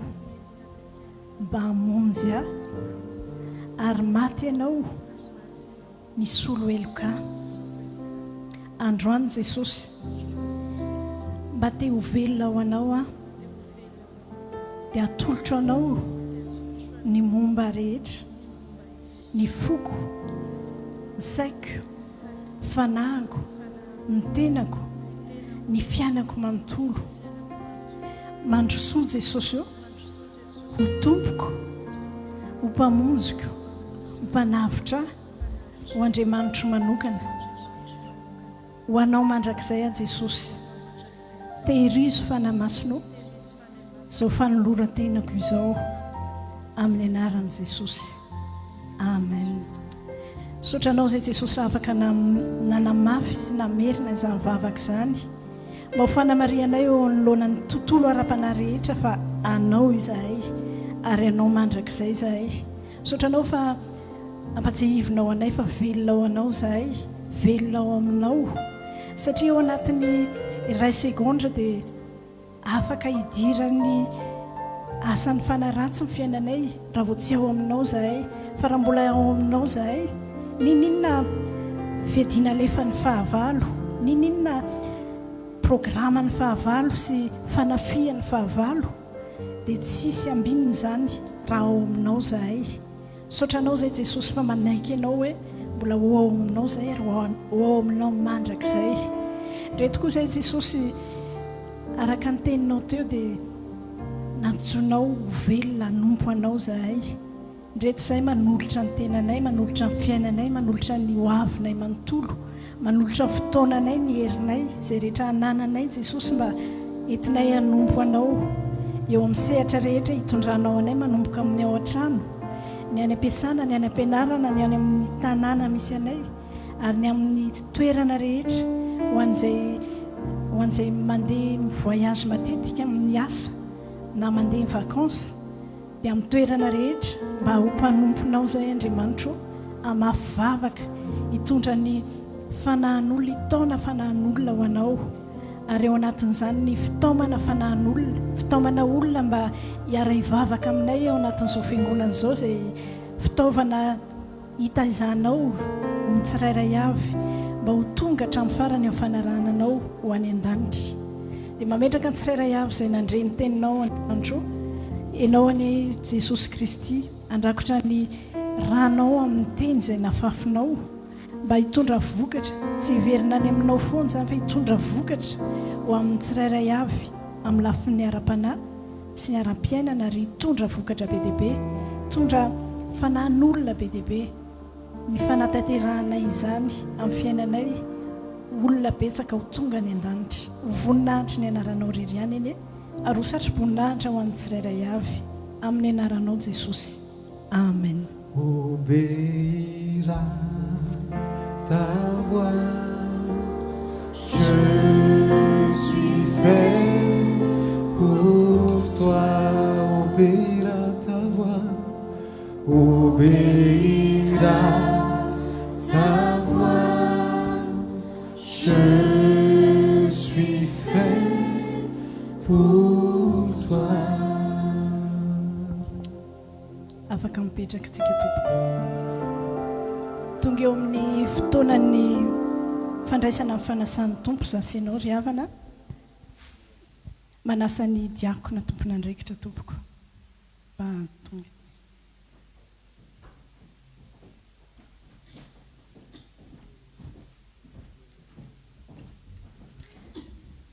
Alohan'ny zarana ny mofo sy ny kapoaka dia manasanao izay mpandray ny fanasan'ny tompo mba iombom-bavaka tsika satria fanasan'ny tompo dia masina loatra dia zasy ianao mba tsono masina ka angataka ny rano Jesosy sika mba hanamasina atsika alohan'ny andraisantsika izany mba ho tonga fitahiana ho asy ianao ny fandraisantsika ny fanasan'ny tompo fa tsy ho ozina ho atsika ivavaka ary tsika tompo. Raha eo manatitra ny fisaorana sy fankasitrahananao zay amin'izao fandraisana fanasan'ny tompo zao, fanasana manokana iantsonao anay izao iray latabatra aminao, misaotranao zay Jesosy ary mangataka zay Jesosy io mba ndranao anadiovanao ny fitafipanahanay, diovy amin'ny ranao ny fiainanay iray manontolo mba ho fitahinao anay ny fandraisanay izao tena sy ny ranao zao fa tsy ho ozina ho an'izay rehetra mandray izany dia ho anao any voninahitra ary ataonay ho anao koa zao Jesosy voninahitra ao mandrakizay amin'ny anaranao Jesosy Kristy. Amen. Afaka mitsangana ny mpandray tompo.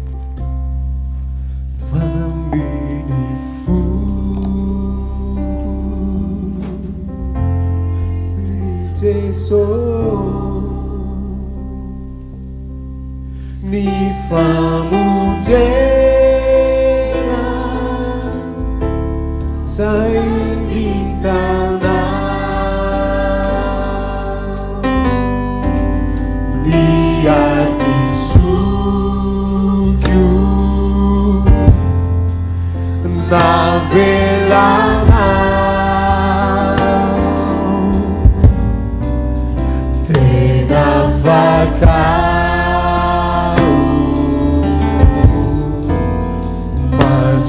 Mamni fuk Jesús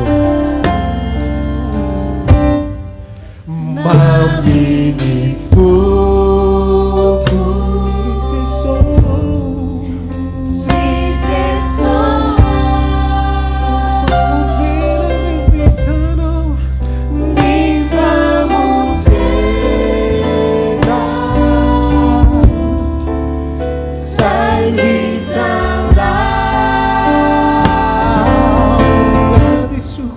Ni ati sukyu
tenin'andriamanitra ny amin'ny jaona toko fahenina andininy fa enina amin'ny dimapolo amin'ny anaran'i jesosy.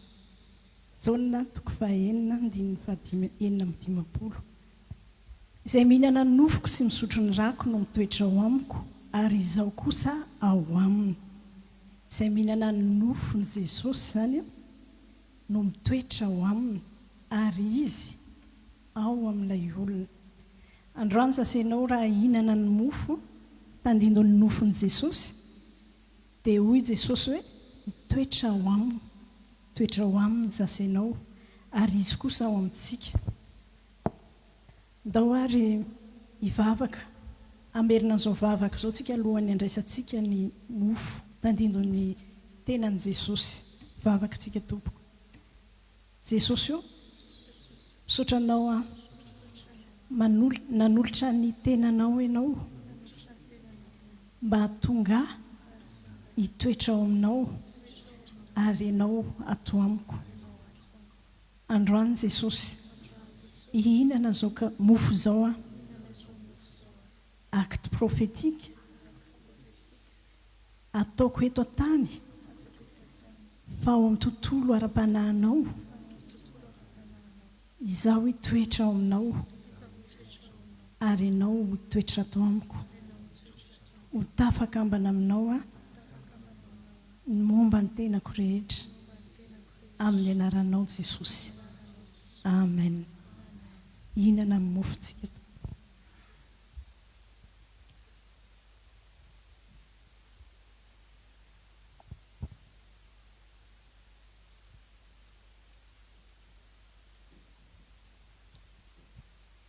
Hoy koa Jesosy tamin'ny tenin'Andriamanitra teo hoe izay misotro ny rako no mitoetra ao amiko, ary izao kosa ao aminy.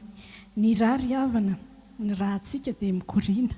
Nataon'Andriamanitra, voafaritr'Andriamanitra hikoriana manomboka any amin'ny lohantsika hatrany amin'ny tongotra, hatrany am-paladia. Androany ihany koa ny ran'i Jesosy, raha hisotro ny ran'i Jesosy sasenao dia izy hitoetra ao anatintsika. Ary ny mampiavaka ny ran'i Jesosy tsy ao amin'ny vatantsika ihany izy no hikoriana, fa hatramin'ny lafim-piainantsika iray manontolo dia afaka hikoriana izy hatrany amin'ny taranantsika faramandimby, izay mbola tsy hitantsika ho avy rehetra any, dia afaka mikoriana ny ran'i Jesosy. Izany hoe ny ran'i Jesosy, raha misotro ny ran'i Jesosy sasenao, izy hitoetra amintsika, momba antsika sy no avintsika rehetra, ary itsika koa hitoetra ao aminy. Izany hoe misotro ny ran'i Jesosy sasenao, misintona ny présence an'Andriamanitra ao amin'ny fiainantsika, ary isika koa ho tonga ao anatin'ny présenceany. Dia ndao anatin'ny vavaka dia amerina vavaka tsika mba ho tonontsika, tsy ho amin'ny vatantsika ihany, tsy ho amin'ny lafim-piainantsika hita ihany, fa hatrany amin'ny fiainam-panahy ny ran'i Jesosy, hatramin'ny taranantsika faramandimby. Vavaka ary tsika. Jesosy io, misotranao fa nalatsaka ao ny ranao mba hikoriana ato anatiko, hikoriana amin'ny lafim-piainako rehetra. Ka androany Jesosy, tononiko amin'ny anaranao, ny ranao andrakotra ny fiainam-panahiko, andrakotra ny ankohonako, andrakotra ny asa aman-draharaha, andrakotra ny fianaran'ny mpianatra, andrakotra izao fiangonana izao, andrakotra ny taranako faramandimby, hatramin'ny taranako farany indrindra, dia ampandresy anay ny ranao, ampitoetra anay mandrakizay ao aminao, amfandalovanay etỳ an-tany ary hatrany an-danitra any, amin'ny anaranao Jesosy. Amen. Sotro ny kapoaka tsika.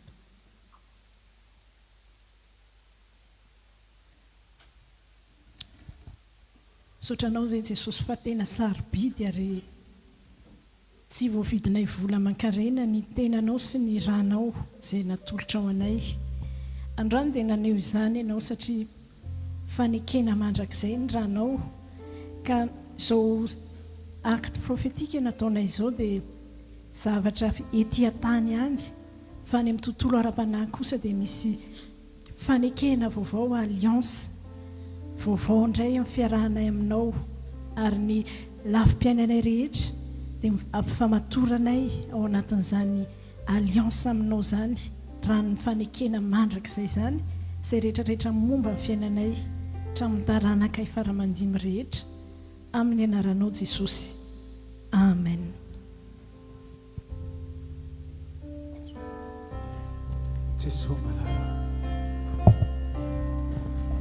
Jesosy malalo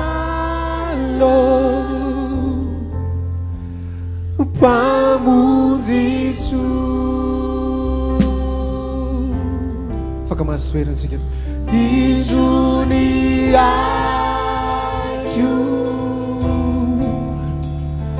raisuandau velukanu mana velukanu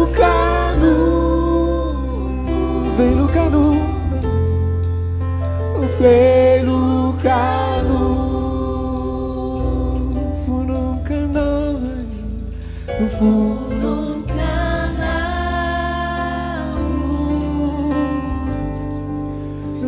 tomboria lazaiana androany Jeso malala Jeso malalo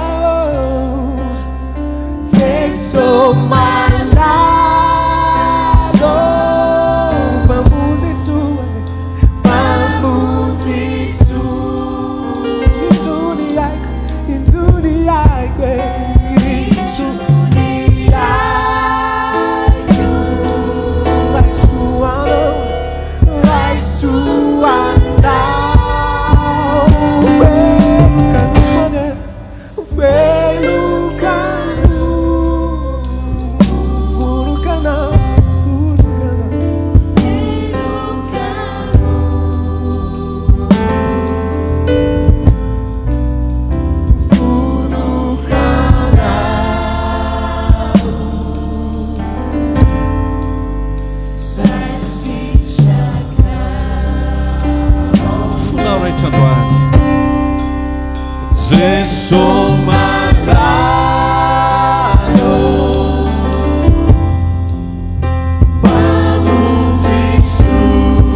zay sitrak'Andriamanitra tamin'ny farantsika hoe amen. Zao ane tadidio fa Jesosy Kristy zanak'Andriamanitra ary rehefa teo amin'ny azo fijaliana dia izy ary nytenana hoe raha eo raha sitrakao tsy ny sitrapokonao atao fa ny sitrakao mba mangatakako mba izy fiangonana anao sitrapon'Andriamanitra amin'ny androm-piainany rehetrarehetra. Amen. Mamerina mitondra ny araba ho antsika rehetra amin'ny anaran'i Jesosy manonona ny fiadanana ny fahasoavana ampitoboana amintsika rehetra isan'andro ny fahasoavana avy amin'ny Jesosy Kristy tomporaitsika. Amin'izao fotoana izao dia tonga tsika ao anatin'ny fotoana afahantsika mitondra ny fanatitra eo anatrehan'Andriamanitra. Izara ny valopony diakona dia isika rehetra ao anatin'ny fanomanantsika an'izany fanatitra izany dia ahatsiaro hoe Tompo tsaroana tokoa ny soa lehibe izany raisina avy aminao fa izay rehetra mba eo ampelantananay Andriamanitra dia tsy misy avy aminay fa avy aminao. Izara ny valopony diakona dia andeha antsika samy anatanteraka ny sitrapon'Andriamanitra ao anatin'ny fanatitra hanome ny fanatitra sy ny ampahafolony amin'izay nitahin'Andriamanitra antsika isika ao anatin'izany dia hiaraka ilazyntsika hoe tsaroanay tokoa izao ry Tompo ny soa lehibe no raisinay avy taminao.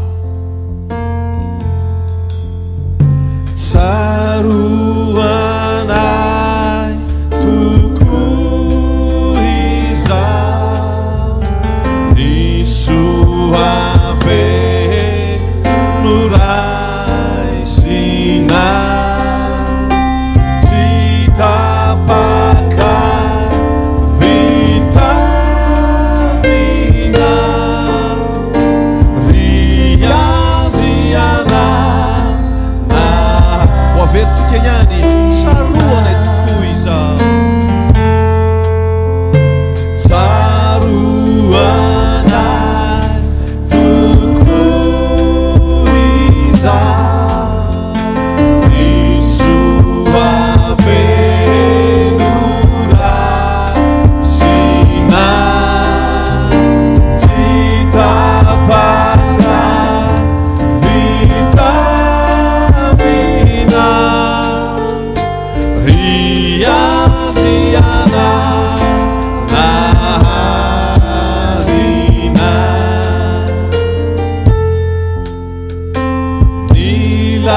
nilasai todiana dia mampisehoa voko ny tanam-pitiavana miaisa dimanas iaritsana antsika rehetra dia ilazany hoe ekotia ndronay izy izay diavina izay diavoavy dinaeri ny findraly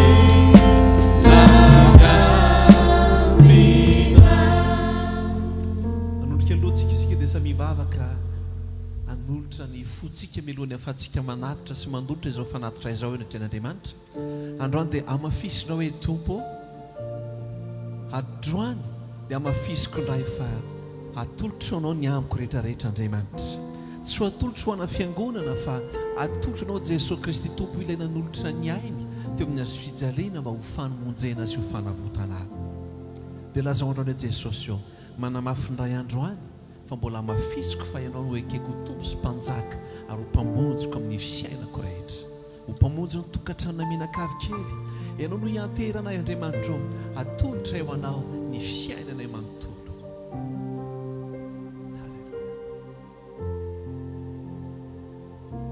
misaotra anao zay Jesosy Kristy tompo ny amin'ny nanekenao anolotra ny ainao teo amin'ny azo fijaliana mba ho fatoanay misaotra Jesosy fa tsy voavidina vola amin'karena tompo ny nanoloranao ny ainao kanefa natolotra ao mba ho profipitiavana tompo ho famonjenanay ho famonjena zay tsy ray avy mety tonga eto na mety zay manaraka Jesosy misaotra Jesosy nanaiky ho tompo sy mpamonjy ny fiainanay dia androany manamafy an'izany fanolorany tenanay zany zay Jesosy eo raisoanao ny aminay rehetra dia manaraka an'izany Jesosy eo tsy nifona ihany koa natolotra mba hanjakanao fa androany zay Jesosy eo dia mba teo fiangonana teo renim-pianakaviana teo renim-pianakaviana ray-pianakaviana teo tanora Andriamanitra ho pakatoanao dia mitondra an'izao fanatitra zao Andriamanitra mitondra ny fanatitra tompo satria ianao no niteny fa hoentinareo ny fanatitra sy ny fahafolokarena mba ho asitrakanina ao an-tranoko ianao dia androany Jesosy eo ndreto ny fiangonanao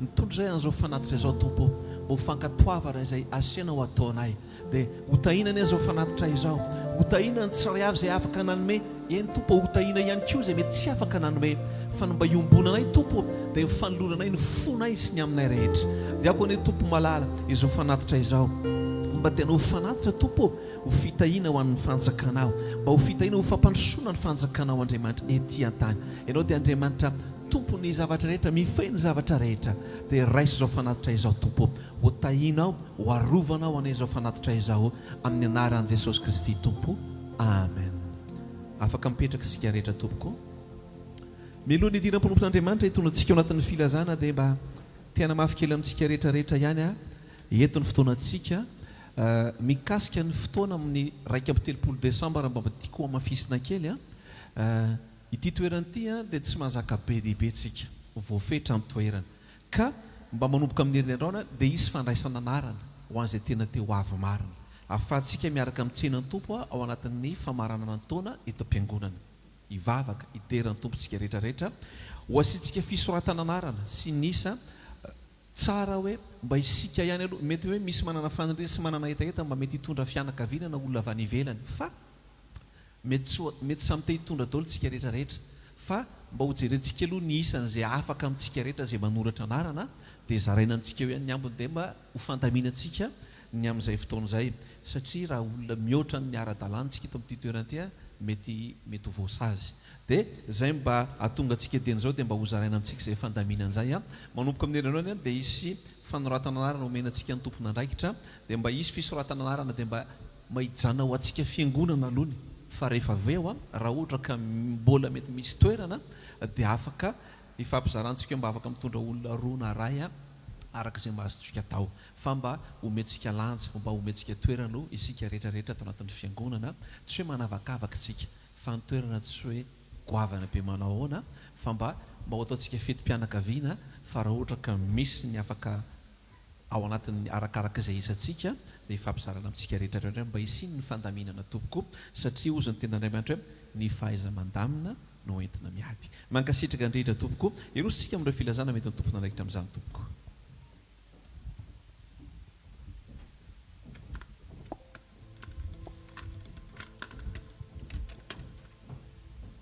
dia mbola faly miarabantsika indray ry havana tonga teo anatrehan'izao fanatrehan'Andriamanitra izao tamin'ity andro anio ity dia misaotra ny tomboko tsika mbola afaka ny ray latabatra taminy hoy ny ten'Andriamanitra amin'ny Romanina 4:15 manao hoe fa raha velona isika dia velona ho an'ny tompo izao indray ry havana tsy programma am-piangonana fa mission antsika amin'ity herinandro ity apetraka ny tompo amintsika vavaka iombona antsika efa nizaraina tamintsika tamin'ny alalan'ny WhatsApp raha sanatria anao tsy nahazo izany dia afaka manantona amin'ny pasteur mba hanomezany anao vavaka amin'ity volana novambra ity velona ho an'ny Kristy velona ao amin'ny Kristy ny vaky tenintsika amin'ity herinandro ity bokin'ny Salamo 7:30 ka hatramin'ny 10:50 androany alahady sy rapitso alatsinainy dia Salamo boky iray avy no vakitsika talata ka hatramin'ny asabotsy dia Salamo boky roa avy no ataontsika mifampitohy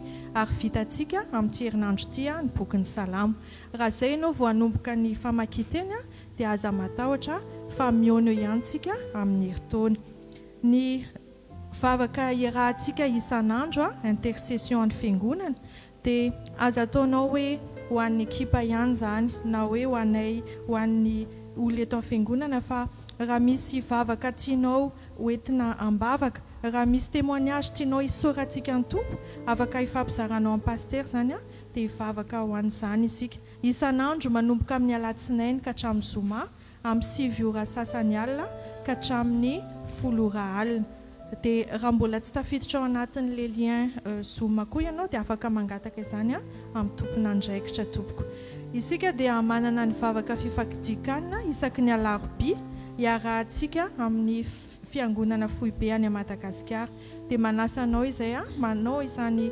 izany vavaka fifadikana izany koa mba hampandroso ny ara-panahintsika mba hampandroso izao fiangonana izao ary hitondrantsika olona maro ao amin'ny fanjakan'Andriamanitra tsy adinontsika ny vavaka ho an'ny firenentsika Madagasikara isan'andro dia mbola manao ilay rojom-bavaka isika manomboka amin'ny 7 ka hatramin'ny 7 ora alina dia 10 minitra monja no angatahana aminao mba hitondrantsika bavaka Madagasikara afaka maka ilay saritany kely ianao saritany Madagasikara dia ametrahanao tanana dia hivavaka ho an'izanysika ny fotoam-bavakantsika tompoko raha mbola tsy tonga eny amin'ny raha ho any lanitra Jesosy amin'ny lahady ho avy izao dia eto amin'ity toeran'ity ihany 86 rue Colonel Fabien Cachon amin'ny 4 ora ariva izao culte atsika androany izao dia mety tsy hita ao amin'ny Facebook intsony fa afaka tadavinao any amin'ny YouTube mitapenao a MRE France les messagers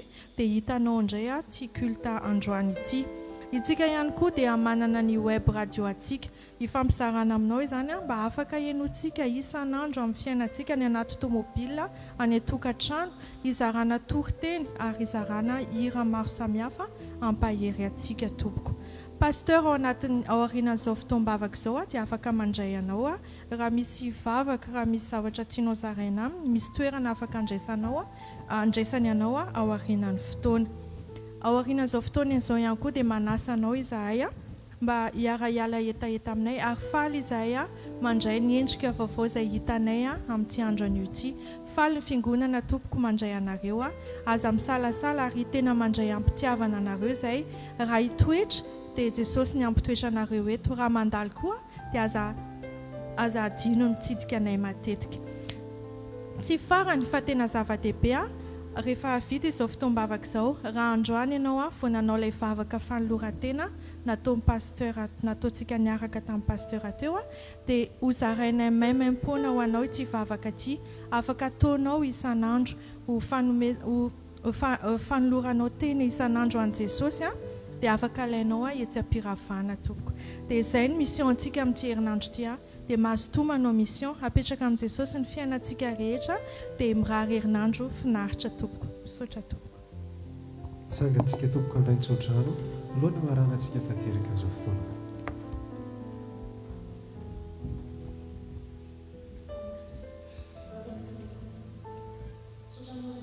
Nitsaraisy zanaka ary fanamasono tamin'ny fanatrehanao feno izao fotoana izao sotrany amin'ny aripanazy nararaka ao nafafinao ary nambolenao tao anatinay tsirairay avy rahanao Jesosy no andrakotra izany mba atateraka ny iraka izay nampanaovinao azy izay rehetra teny nafafinao nanomboka izao fotoam-bavaka izao hatramin'izao fiafarana izao mba aniry trevona ary tondra vokatra be dehibe ho amin'ny ara-panasy sy ny ara-piainanay tsirairay avy izay nandray izany. Saraketo izay Andriamanitra dia hanatrika herinandro vaovao mametraka ny tsirairay avy eo am-pelantananao izay rehetra mandalo olana dia aoka ianao ilay Andriamanitra hivavahanay no hiady ho an'ny tsirairay avy manatrika olana ka mpandresy ny tsirairay avy amin'ity herinandro ity.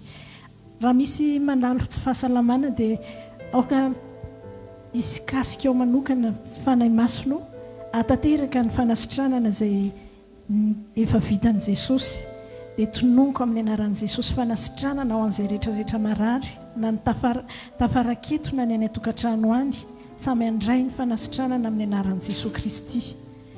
Isaraketo ihany koa izay dia mametraka ny tsirairay avy izay mba miandrandra fahasoavana manokana amin'ity herinandro ity ilay tananao mahery tanana mpiary tanana mpanolotra ny androtsaka izany ary anokatra ny varavarana andraisany tsirairay avy izany.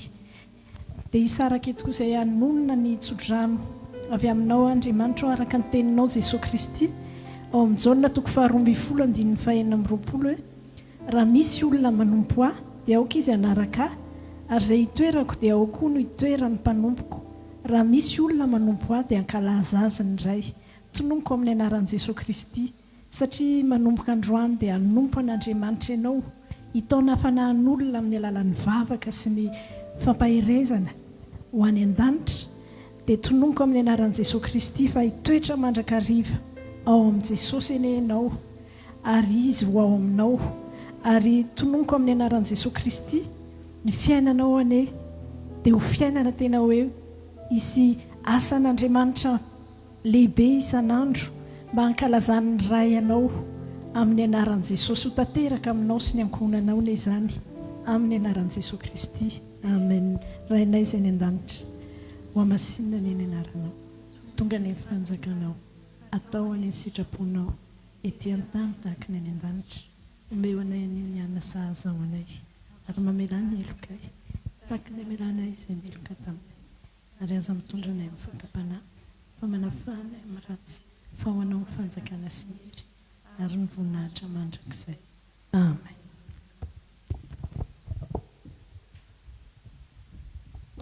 Amen. Faly venao fa afaka nanompo an'Andriamanitra androany. Da ity akamanfan'Andriamanitra tsika. kafaly ianao dia mba teneny kely ary ny eo akaikinao fa atao hoe tsy foana tsy akory ny fikelezana ianao a mitady ny katsaka ny fanjakan'Andriamanitra androany fa ozy ny tenin'Andriamanitra hoe katsao aloha ny fanjakako sy ny famarinako dia hanampy anareo ny zavatra rehetra dia lazao izy hoe satria ny safidy ianao androany a hikatsaka voalohany indray ny fanjakan'Andriamanitra dia hanampy anao ny zavatra rehetra ilay tanan'Andriamanitra araky nitsodran'ny pasteur teo ane a izy hanampy anao izy hamatsy anao amin'izay rehetra ilainao dia ny tanan'Andriamanitra hamatsy anao ninina ady lalovanao dia tanan'Andriamanitra tafavoaka anao ninina mety zava-manahirana anao ny tanan'Andriamanitra ampitoetra fiadanana ao am-ponao ampitoetra fitsaharana ao am-ponao zavatra tsy voavidintsika vola mandraka izay zany dia zany no angatahantsika amin'ny tompo satria izy ilay mpamatsy lehibe ho ny tenin'Andriamanitra ndao tsy salasalantsika tena hiteny ao anatin'ny hira androany hoe ianao mpamatsy anay Jesosy a tsisy zava-mahory atsika rehefa Andriamanitra no mamatsy atsika dia mila mino fotsiny tsika hoe Andriamanitra atateraka izay rehetra tokony ho atsika araka ny habeny voninahitrany satria tian'Andriamanitra ny tahina asenao ho tonga ny an-danitra fa tian'Andriamanitra ihany koa ny tahina asenao ny deny mbola etika tany raha mino an'izany ianao dia andaontsika sady tehaka ny hira ilaza hoe izy rery no mpamatsy atsika izay rehetra ilayntsika rehetra dia ao aminy daholo dia raha mino an'izany ianao tena atovy amin'ny fonao rehetra mihitsy afaka mikikika mafy ianao hoe ao aminao Jesosy izay rehetra ilainay a ninona tsy mivahana olana iny tamin'ny herin'ny androany zoky fanira fa niteny hoe mbola misy roa volany ninona tsy mivaha androany ianao mpamaha olana ninona androany mety ady lalovanao Andriamanitra mahay manao mihoatra noho izay saintsaintsika izy androany a dia izy ainay amatsy atsika amin'izay zavatra rehetra ilayntsika samy malala izay zavatra ilayntsika sika fa samy miteny amin'ny tompo ao anatin'ny hira ianao Jesosy mpamatsy a fahasalamana ny ilainao ianao Jesosy mpamatsy a ny vola arena ilainao ianao Jehovah Jireh ianao ny mpamatsy ny zavatra rehetra eo amin'ny fiainanay fiadanam-po ianao ny Jehovah Shalom mamatsy an'izany rehetra izany ihany koa amen.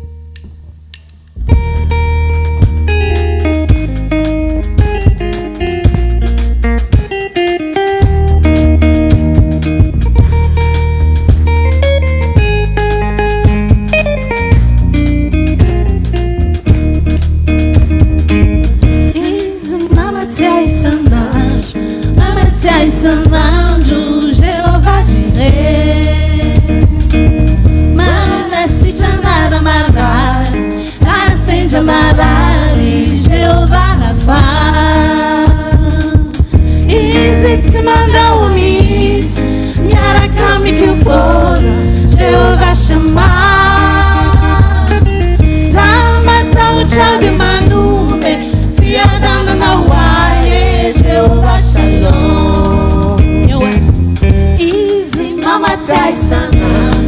Mamatai sanando Jehovah Jireh, mana si chamada marar, acende amarari Jehovah Rafa. Easy te manda unit, miara kami que fora Jehovah chamar. Ramata o chá de manube, fiadana na uaie Jehovah Shalom. Zere chai like the awam now, awam now, awam now. Zere chai like the awam now, awam now, awam now. Zere chai like the awam now, awam now, awam now. Zere chai like the awam now, awam now, awam now.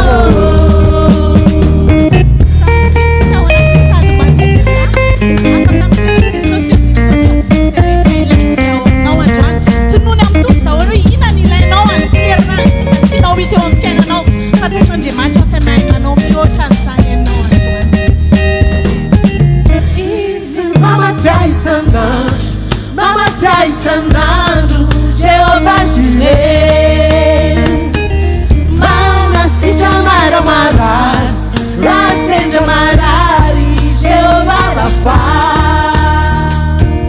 Easy te manda unit, miara kami que fora Jehovah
t'es social, ianao dia ampioany, ianao dia Lasoiany t'es social. Ataovy mamaklatra mizany miantony t'es sauce zany androany. Asa milano t'es sauce fa t'es sauce mahagaga ny Andriamanitra. t'es social, Ianao dia lasoiany t'es social. Ampantanteraka ny fahagagana rehetra andrandraiko aminao ianao androany. ianao dia ampioany, ianao dia ampioany, t'es social, ianao dia ampioany, ianao dia ampioany, ianao dia ampioany, ianao dia ampioany, ianao dia ampioany, ianao dia ampioany, ianao dia ampioany, ianao dia ampioany, ianao dia ampioany, ianao dia ampioany, ianao dia ampioany, ianao t'es sauce dia ampoanay tsy mitady zavatra hafa zay a. ianao dia ampioany, ao aminao.